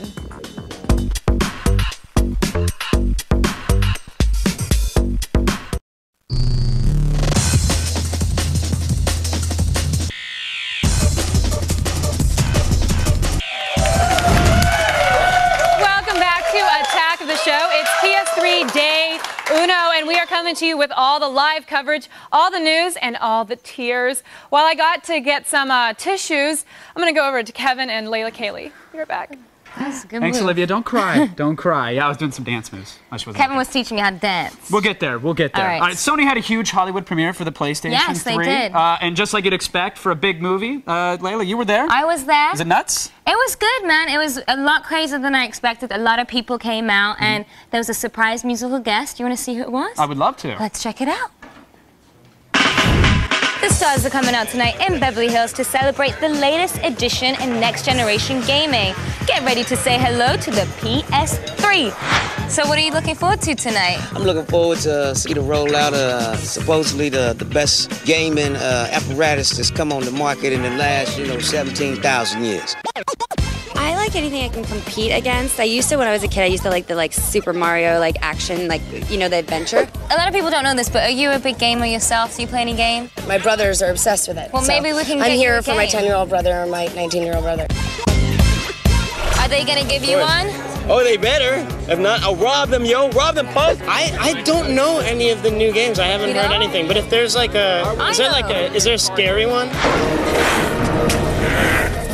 Inside, there's food, drink, and fun with lots of PS3 set up for everyone's enjoyment.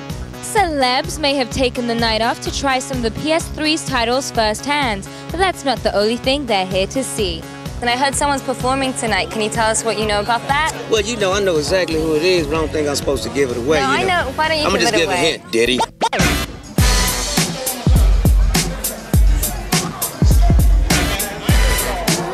As you can see, everyone's excited about Sony's latest masterpiece. Now, if you excuse me, I have a party to go to. Oh, wait. So you got to go and hang out and party and have a good night? Yeah, I got to. You know me, I'm not a big party fan, but I was excited. I went to see the PS3 and check it out. And the gift bag was like a giant duffel bag. They gave out 3 PlayStation 3s to each person there. Yeah, I tried to smuggle some, but they weren't having any of my ghetto, give me some freebies. Were people expecting a free console? Because it didn't happen, a lot of people got it. I was mad that Lindsay Lohan got one because she didn't appreciate it at all, but hey, that's how the world works. I think she just sold it on eBay. And Probably. I bought it now, so we're good. Excellent report, Layla. I'm glad you had a good time. Thank you, All right, right now let's go over to my favorite party girl. Woo! It's Olivia Munn! What's this, Kevin? What's that supposed to mean? Those are happy fingers. I love you so much, Periera. Still coming up, if you came up SOL today, hey, it's not the end of the world. You still might have some options. When we come back, we will tell you what to do if you want to get the hottest item around. We're it on TV's only source for all the stuff you care about. Let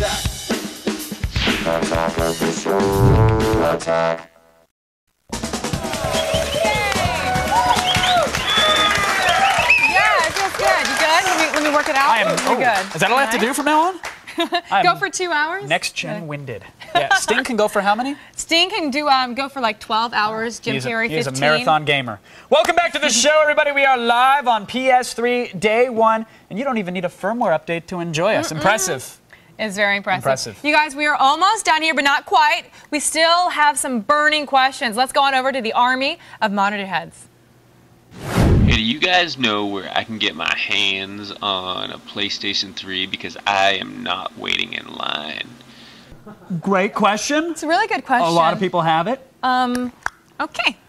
Here's the deal. Craigslist, right? Yeah, people really don't know how many consoles are going to be there. Sony says they're hoping to have several 100,000, up throughout the holiday season. Yeah. Listen, if you're an 18 to 24-year-old female, Venison Sentinella, just come send me a MySpace message. I'll be outside. You can line up. Why does every freaking moment that you have to self-promote your penis, why does it turn into that? Exactly. What? I said it. I said it. Wow. I'm just trying to help some needy gamers out there. Sweetheart? Needy gamers? Yeah. Why? There's male needy gamers out there. You should really help them on Craigslist. My is really brother the place would probably to go, like a right? PS3. Would you like to say something different? I gave the criteria. I was very specific. That was it. But I love it. Yeah, you guys can go to Craigslist, and they're a lot cheaper than on eBay right now. Yeah. I have no idea why. Why would it be cheaper on Craigslist than eBay? I don't know. They're going on cheaper. I mean, because people can name their own price. They say here, and plus it's a local thing, so you can physically go and pick it up. You don't have to worry about shipping. They don't have to worry about packing it. But if somebody's like, hey, yeah, no, you can pick it up on this corner of MLK in Inglewood. Just come at 2 a.m. We've got 360 gig units for you. Bring a friend. Bring a friend. Bring a friend. Now, I have to say, I do feel kind of bad now that I called you out on your little self-promotion for your for your guy down there because you know what? You're on TV and you're good looking and you're young and you're rich and you should be doing that. And I still need to use a next-gen console to get some. That's how sad it is. It doesn't matter. But you know what? If that's what you need to do, why should I bring you down, Periera? I'm sorry. Right. That's okay. Are you hurting for a blue right now? No, I'm gonna go round up some girls. Hey, girls, anybody want to? No? Okay, no takers. Let's just... My bad. Okay, now for all the things you guys saw today and more, go to g4tv.com/AOTS. If you think we've got you covered, we covered it all in the last 2 hours. No, we didn't. I'm mistaken. So are you folks, if you thought the same. Coming up next, G4 is bringing another full hour of shows devoted to today's PlayStation 3 launch. Up next on X-Play, Adam and Morgan are going to bring you the first ever reviews for all the highly anticipated games. They'll be covering Resistance: Fall of Man, which apparently Adam is a huge fan of, 5 out of 5 stars, and Genji. They've also got Rainbow Six Vegas, Tony Hawk's Project 8, Madden 07. They're really covering everything. Everything. And now they've got the games. How the hell do you beat them? Following X-Play, there will be a brand new cheat, and Kristin Holt will give you all the tips and tricks you'll need to be a PS3 master. And that is not all, folks. On Monday, Attack of the Show will be back with a full hour live devoted to the Nintendo Wii. We're going to break down the hardware, the games, the hype. We're going to see if Nintendo's huge gamble is going to pay off. PS3 Day 1 is far from over, so don't get up from the couch. X-Play starts right after this. Good night, everybody. Thanks for playing. Today on X-Play. The PS3 is finally out, and we've got the first reviews. Resistance: Fall of Man, Untold Legends, and Genji: Days of the Blade. Taste the excitement, it's game time.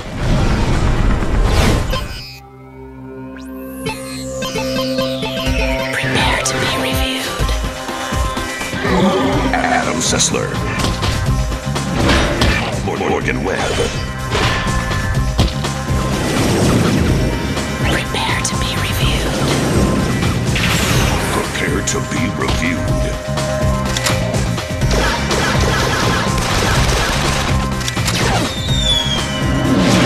This is X-Play. Hello and welcome to X-Play. Not just X-Play, but special PlayStation 3 launch X-Play. Today, a console was launched and takes its first gentle steps towards destiny. You know, being replaced by another, better, faster console in 5 years.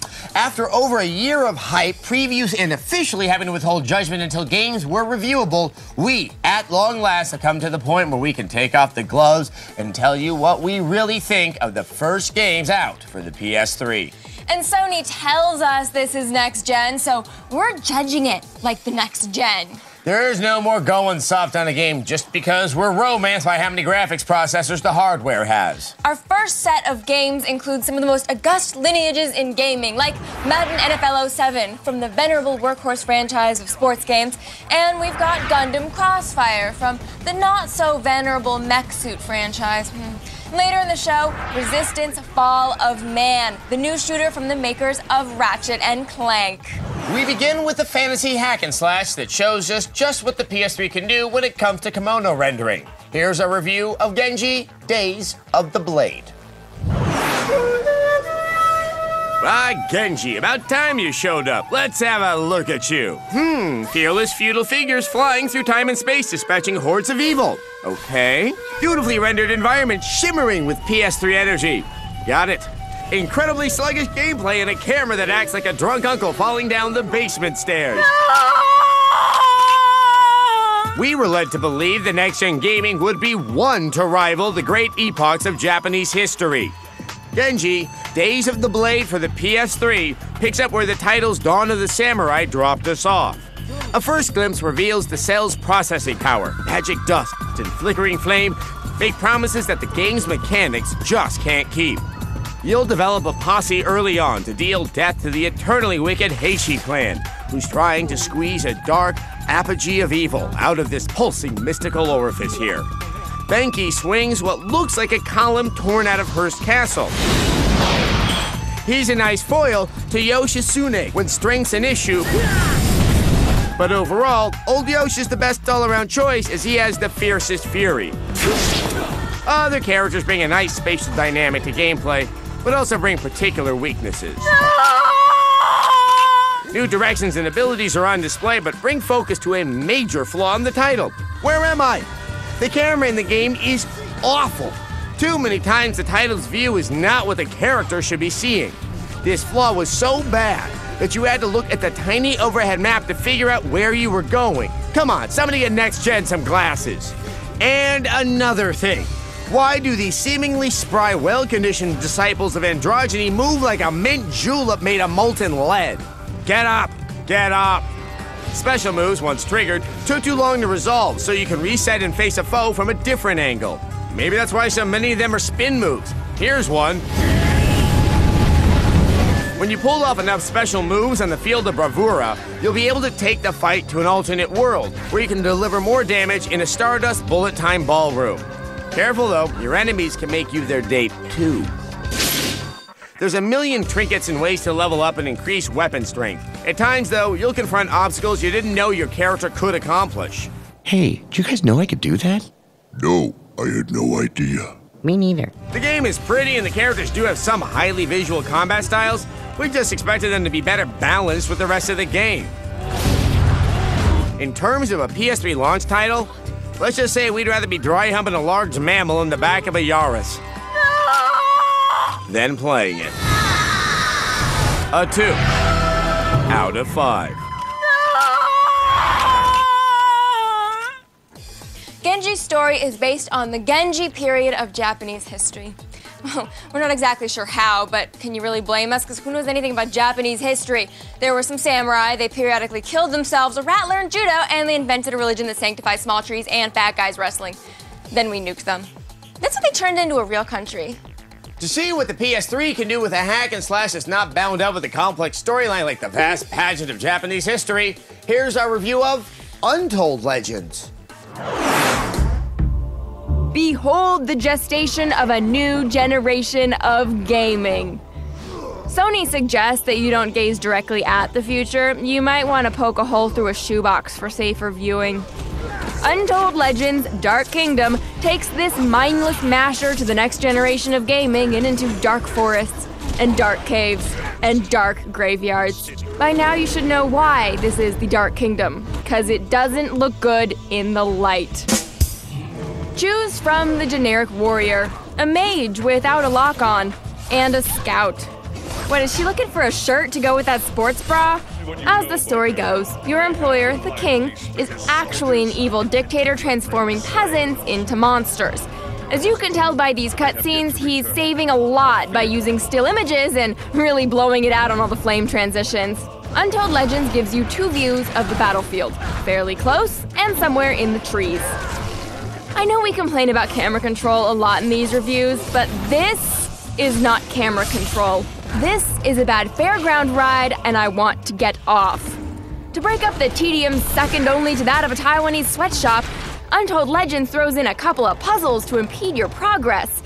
That one twitching ganglia still rooted in your midbrain will be treated to a brain teaser with a little more sustenance than the monotonous button pushing that got you here in the first place.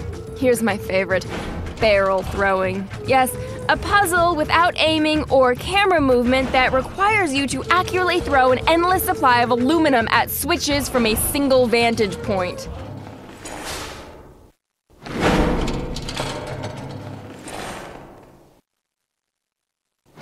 Okay, enough of this. What's great about Untold? The capes. Just check out that detail. She looks like a shiny block of cheese, but that cape is fabulous. Untold Legends makes for a great fabric simulator.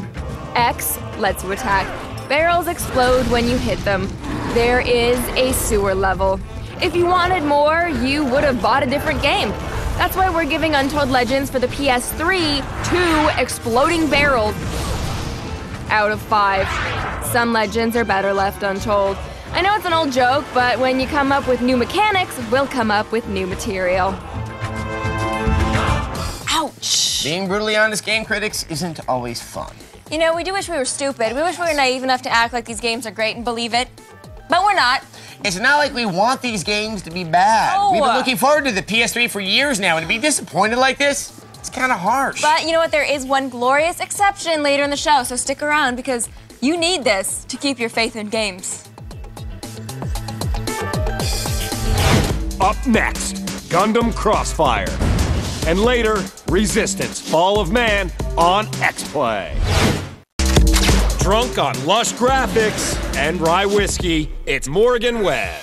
One of the interesting questions about the next gen is how it's going to deal with the lame rank and file games that get cranked out every week. Your Naruto games, your mediocre first-person shooters, and of course your mech suit games. Can the high-end graphics and motion recognition somehow make these games more than the sum of their cliches? No, probably not. But still, here's a review of Gundam Crossfire. Back when Sony first unveiled PS3 game footage, Gundam was almost too good to believe. Well, the moment of truth is finally here, and there's only one question left to ask. What the f am I looking at? Looks like our lucky day. You'd be due for some luck after ending up in this god-awful game. Despite rolling on Sony's cutting-edge next-gen dubs, Crossfire looks distinctly last-gen. Hell, the ground is reminiscent of Armored Core on the PS1. But looks aren't everything, right? Surely there are redeeming features here somewhere. As with many Gundam games, you choose either the Earth Federation or Zeon side and battle it out during the one-year war through horrifically simplistic missions.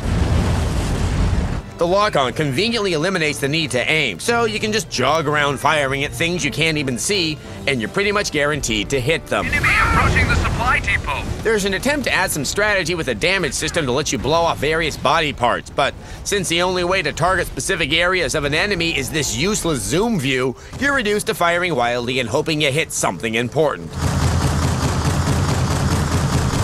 In between missions, you slog through mind-numbing menus to manage your hangar of mechs and requisition new recruits. I've had more fun applying grout to floor tiles. Control of all the mechs is sluggish and clunky, and the uncooperative camera is no help at all. Luckily, the enemy isn't really bright enough to pose a significant threat much of the time. What are you doing? You're just standing in my base. Are you two even fighting each other? Everywhere you turn in this game, there's something horrible. I have to warn you, this part may make your eyes bleed. I'm not sure what I like better, the fact that the water behaves like a solid sheet of fabric, or the way it occasionally clips through the nearby ground. Protect the media. Media? The word is Medea. Mythological figure? Tragedy by Euripides? Anyone home? What are you doing? I'm kicking you to death pretending you're the game disc. It's amazing that Crossfire looks this bad and yet can't even manage to run smoothly. It's not like we expected a Gundam game to knock it out of the park or anything, but this wouldn't even be acceptable on the PS2, let alone as a launch title for the most advanced next-gen system in existence. I've been hit! It's over! Mobile Suit Gundam Crossfire gets a 1 out of 5 for being shovelware of the highest order, and if you buy it, you're part of the problem. Unfortunately, we've lost. Critical. Sony, you are failing me. But let's not forget, every system takes a while to hit its stride, and in just the past few months, we've seen a number of great games come out for the PS2. And the 360 has only gotten really good games in the recent past, so maybe the PS3 isn't quite proving itself yet, but it is showing interesting possibilities. Speaking of interesting possibilities, you guys should swing over by our website and let us know whether you pre-ordered a PS3. And we're gonna have the results later on in the show, because we love numbers. In a moment, Madden 07. Great interception! And later, Resistance, Fall of Man on X-Play. At long last satiated, it's Adam Sessler. In the last generation of consoles, some general stereotypes of owners came about. Now, we all sort of understood the Xbox is for guys, because it takes the vast upper body strength of a drunken frat boy to lift one. And the GameCube is for 7-year-old Japanese girls. And the PS2, well, that's for everyone else. But mostly the people who love the pointy-haired RPG characters and/or Madden. Now the PS3 has come out, and it's very heavy. Man-heavy. So it clearly needs the one sports franchise it always owned to prove itself as a man console. Here's our review of Madden NFL 07. This is setting up to be a great one here on EA Sports Radio today. As the NFL steadily moves past its halfway point, many new questions have started to emerge. How many Mannings will make the Super Bowl? Or is choking in the playoffs a Manning family trademark? Will Matt Leinart bring his USC success to the NFL, or will he be known as another of Paris Hilton's many conquests? Will Drew Brees lead the New Orleans Saints to the Super Bowl, or will their playoff chances just float away? But the most important question is, how does Madden NFL 07 play on the PlayStation 3? Well, like a Michael Vick run, it's steady, sure-handed, and for Madden fans, not really that surprising. Scrambled and finds the end zone.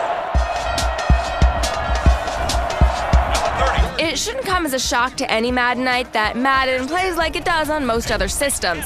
It's pretty much the same as we saw on the Xbox 360. The marvelous one brings it home for 6. All the modes Madden's known for are here, with Superstar mode being the most popular. I said Superstar. Oakland Raiders, you wouldn't know anything about that.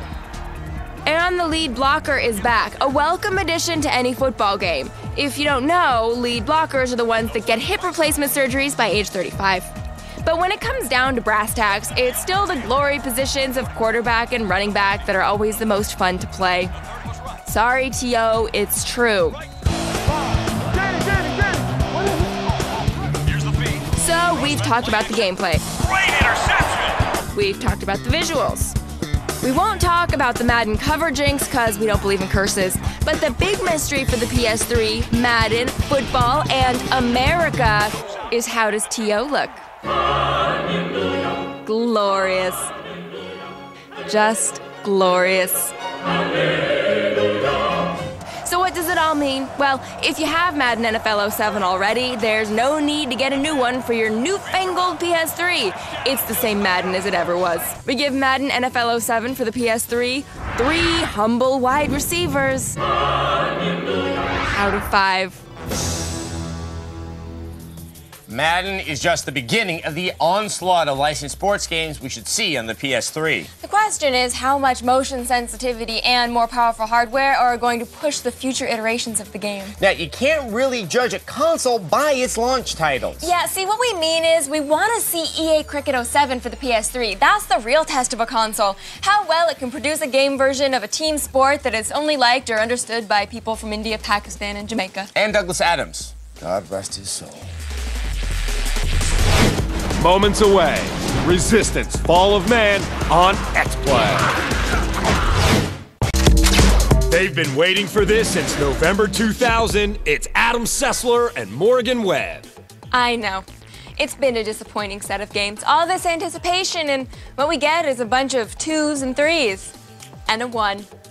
Launch games rarely capture the full potential of a console, but in this case, one glorious game did give us a glimpse of the real possibility presented by the PS3. So here is our review of Resistance, Fall of Man.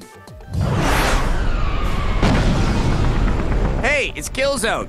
Oh wait, no it's not. It's an actual game. This is it, Resistance, Fall of Man. You're with me, let's go!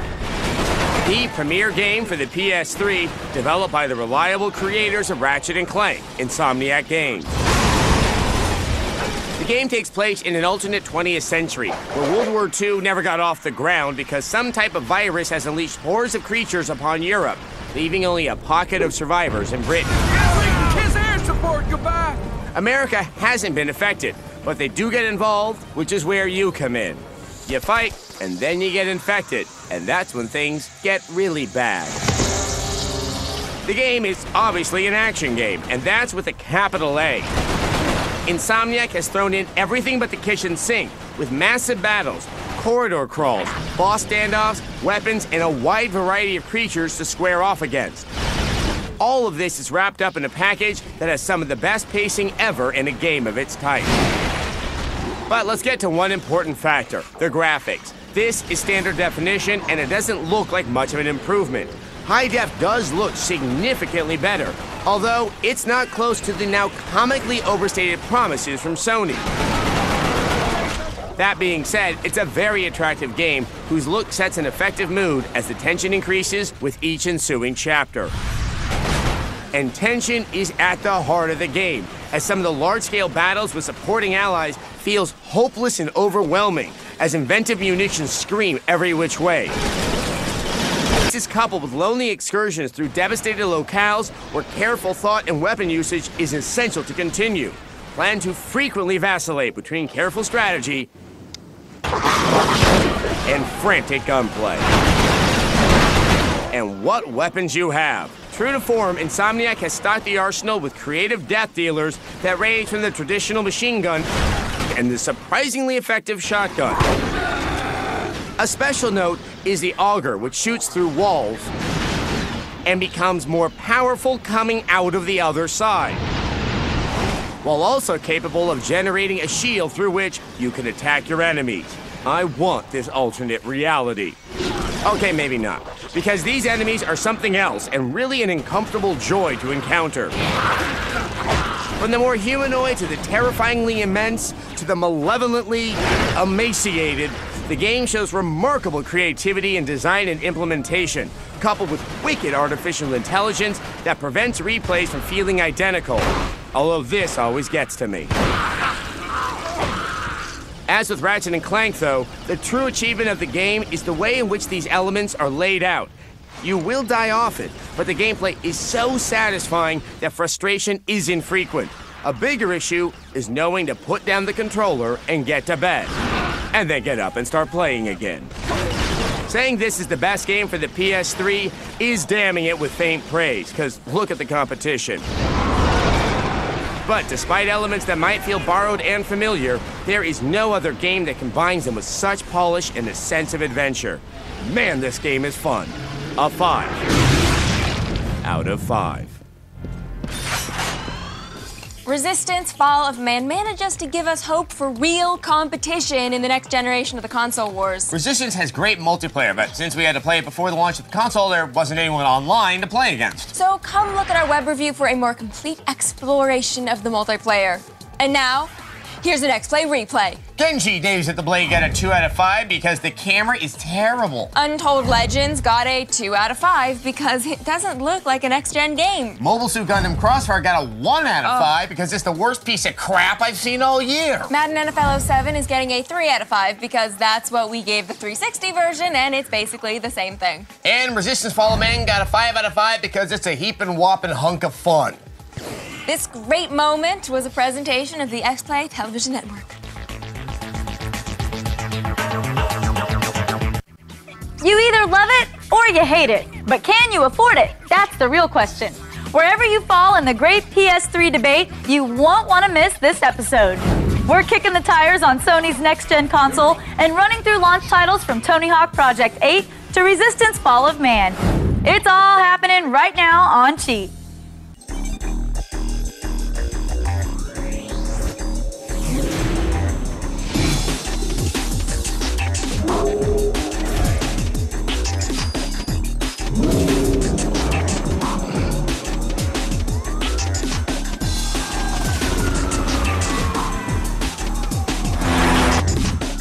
Welcome to Cheat, where games are made to be cracked and fun is serious business.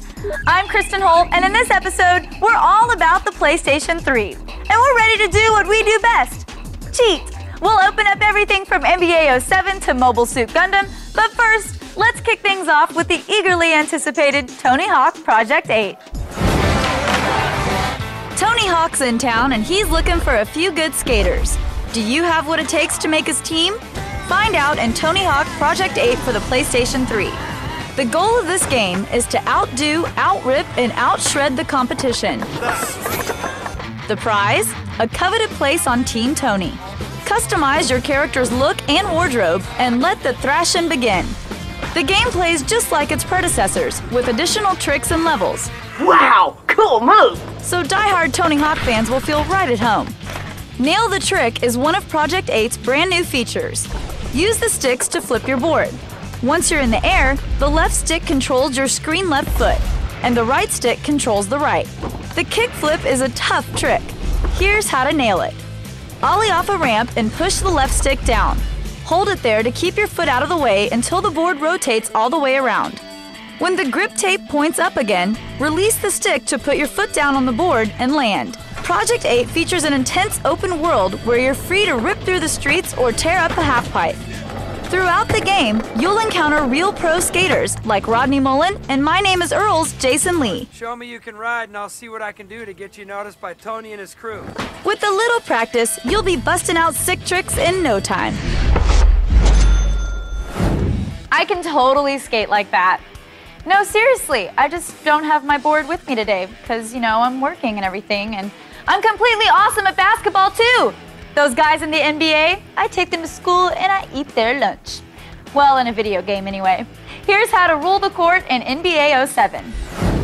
With slick graphics, new game modes, and a lightning-quick pace, NBA 07 goes full court press on the PS3's next-gen capabilities. The Showtime gameplay feature is back, with some major modifications. This year's Showtime focuses more on personal achievements and flash rather than teamwork.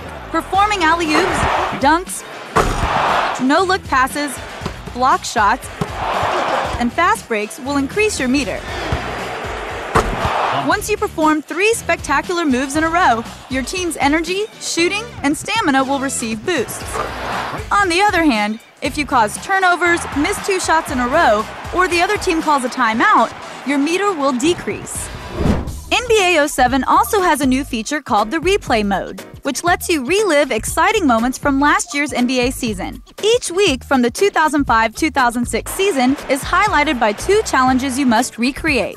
For instance, remember that great rally last year when Kobe Bryant scored 29 of his 34 points in the last 18 minutes of the game? This challenge is available in replay mode. Your goal in replay is to score 13 points with Kobe, including 2 2-point jumpers and 2 3-point jumpers. All right, I know what you're thinking. Coach Holt, but what about the new controller? Funny you should ask that. NBA 07 takes full advantage of the PS3's motion-sensitive 6-axis. LeBron James. During the offense, you can pull off some sweet moves using this controller.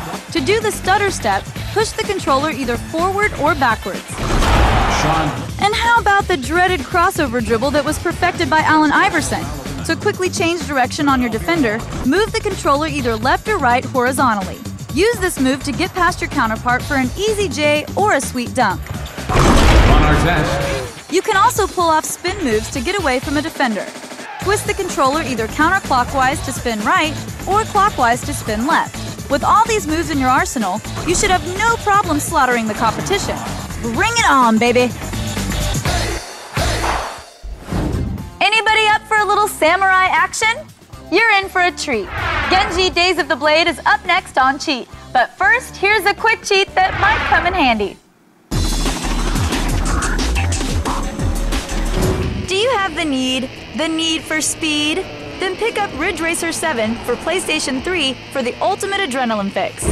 Use your nitro to blow past your opponents or get up behind them and draft their speed. Either way, make sure you know how to work a manual shift or you're going to be stuck in first gear doing 20. Using the controller, steer the car, and by jolting it towards you, you can drop the hammer and shift the car into higher gears. Now all you have to do is learn how to use the horn.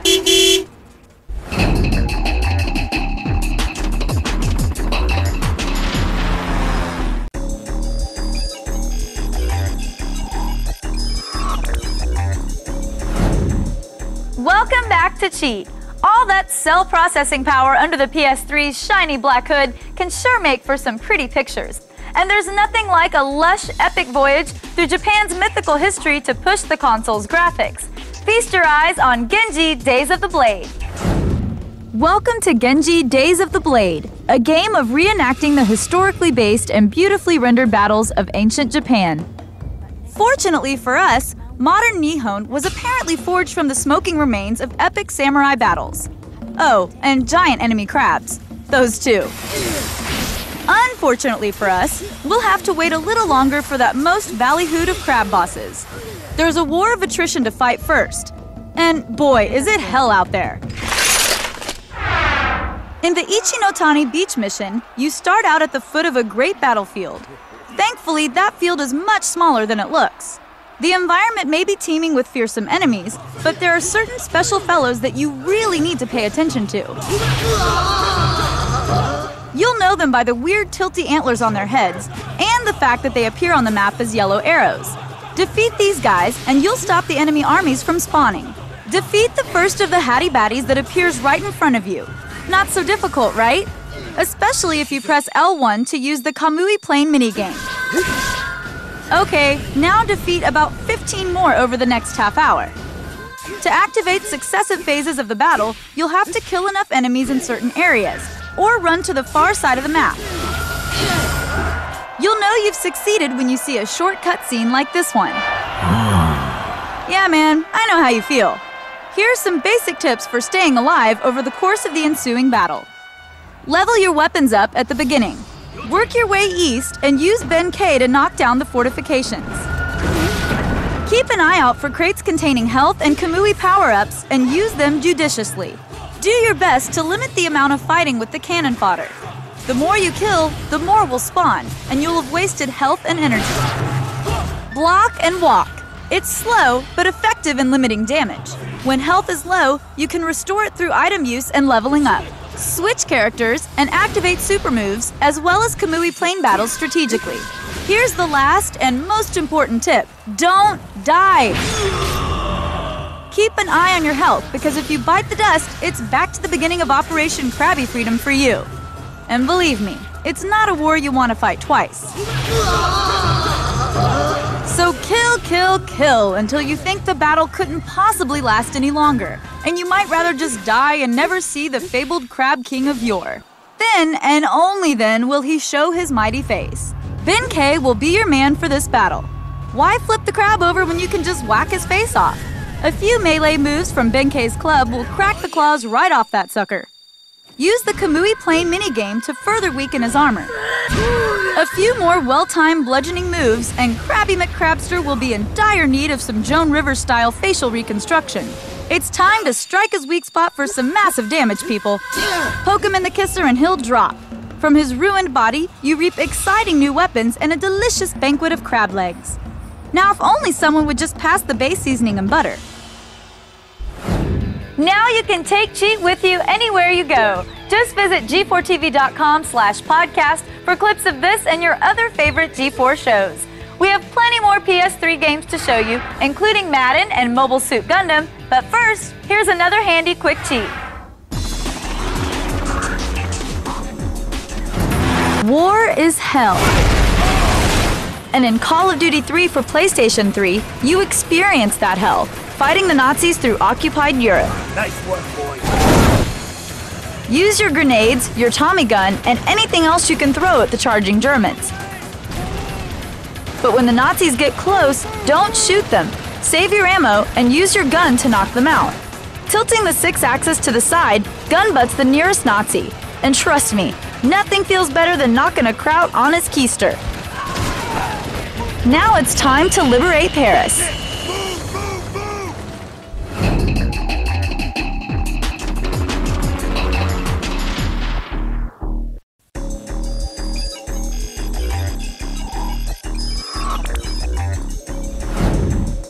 Welcome back to Cheat's All PS3 Blowout. If you thought Madden 06 was intense on your old console, wait till you see what it looks like on the PS3. The gameplay is faster and more intense, and this is the part I really like. It's even easier to fake out your opponent. Madden 07 gets a next-gen renovation for the PS3, and the bone-crunching fun is as intense as ever. Here's how to blow out your competition with an unstoppable offense. A quarterback has far more responsibilities beyond getting all the hot girls and picking up the biggest endorsement deals. It's his job to keep the defense guessing by mixing things up on the field. Let's look at your passing game. Your goal is to throw off the defenders by making them think you are running when you're actually passing. Throwing in situations like 1st and 10 or 3rd and inches will cause that. You can also call formations that have only 2 wide receivers and 2 running backs. As the defense attempts to stop the run, you can easily throw a touchdown pass. Another powerful tool to use during the passing game is play action. This play starts off by faking a handoff to the running back so the defense will focus on him. Meanwhile, you launch a pass to your receiver. Play action doesn't work too well on blitzes, so be careful when using this play or your quarterback will get sacked. When choosing a target to complete a pass, look for mismatches on the field. Match up your best receiver against the weakest defenders and watch them dart through for a touchdown. Avoid throwing the ball to the receiver if there's multiple coverage. It's a recipe for an interception, and we're not trying to be Drew Bledsoe. Don't forget about precision passing, which is done with the right analog stick. To lead your players, simply move the stick right or left. Move the right analog up to throw the ball high, or avoid interceptions by throwing low. You can also lob the ball by tapping one of the pass buttons. Lobbing works best when throwing the pigskin down the field. Throw bullet passes for hook routes by holding down any of the pass buttons. Passing is great, but this year's Madden has an improved ground game as well. Just like the passing game, your goal is to be unorthodox in order to throw off your defenders. Run in situations like 2nd and 20 when the other team is obviously thinking you're going to pass. You can also trick the defenders by running the ball while using a 3 or 4 wide receiver set. If a team is heavily stacked on one side, flip the play and run the other way. Remember to take advantage of your running backs too. Use the beefy and stronger backs to plow through the middle while using your faster backs to run the outside. Don't forget to use the spin, juke, stiff arm, and trucking moves to avoid oncoming defenders. They put these moves in the game for a reason, people. Finally, use Madden's new lead blocking feature to your advantage. Before snapping the ball, cycle through and select the fullback by pressing L1. After you hike the ball, clear a path for your running back. You can either pancake the defender by pushing your right analog up, or cut his legs out by pressing the right analog down. Press circle to gain control of your running back and head for a touchdown. Hopefully these tips help you score a ton of points, and you'll be heading for the playoffs in no time. We'll have more from the mighty PS3, including Mobile Suit Gundam and Resistance Fall of Man when Cheat returns. But first, here's another of those quick cheats that all the celebs are talking about. Seriously, Paris Hilton, she loves them. She says they're sexy.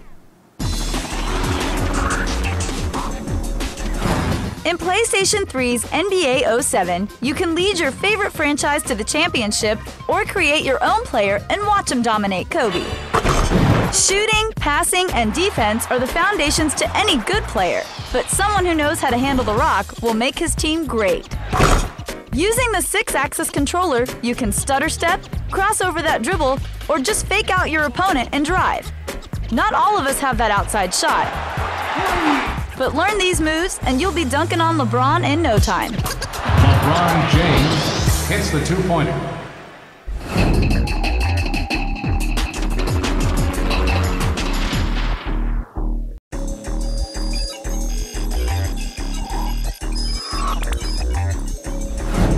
Welcome back to Cheat's PS3-a-Palooza. The American workplace is getting so much more casual. If you're a guy, you probably almost never wear a suit anymore.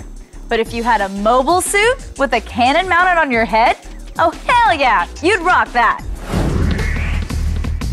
Mobile Suit Gundam Crossfire is equal parts action and strategy. The action's more fun, but the strategy elements are crucial.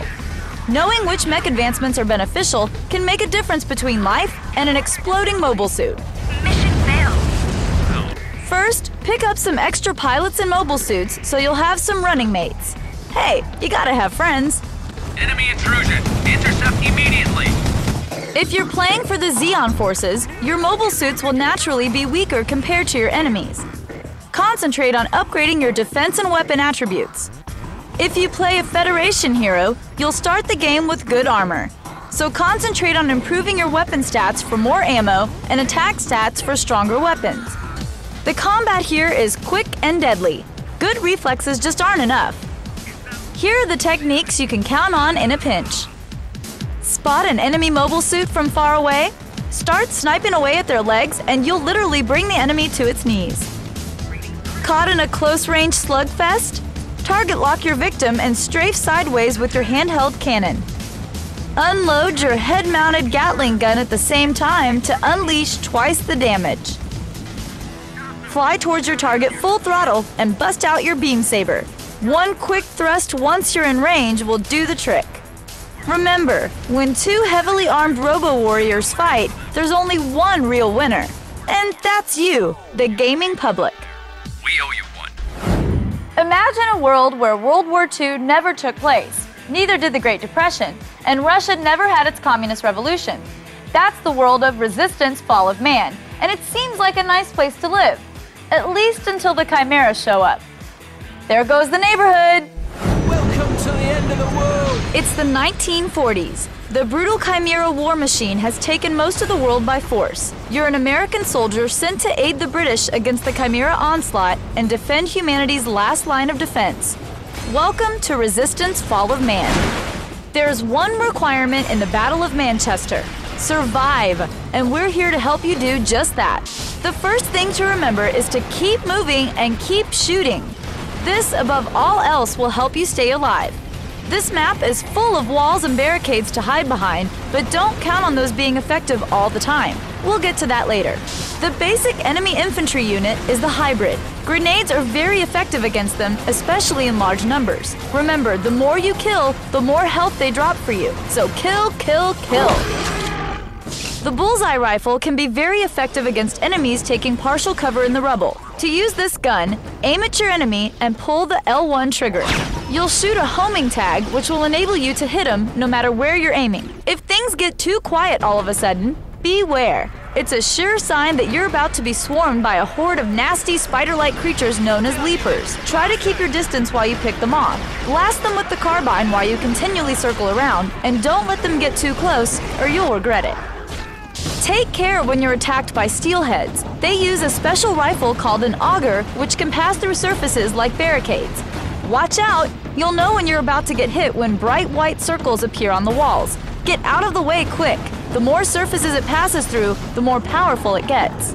Once you kill the steelheads, pick up the auger and make them pay. As an added bonus, the auger also allows you to create an electromagnetic barricade that only you can shoot through. Enemy fire will be blocked for as long as the barricade lasts. When passing through alleys and meadows, beware of mines.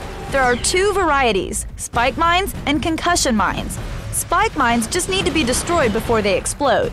The concussion mines, however, will detonate at different levels, so react accordingly.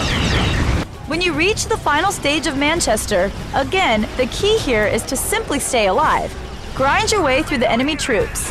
The Chimera will drop reinforcements, so try to make short work of them and save your strength for what's coming next. Collect as much health and ammo as you can to prepare yourself for one of the Chimera's most formidable weapons, the Stalker. When engaging the Stalker in combat, try to stay moving.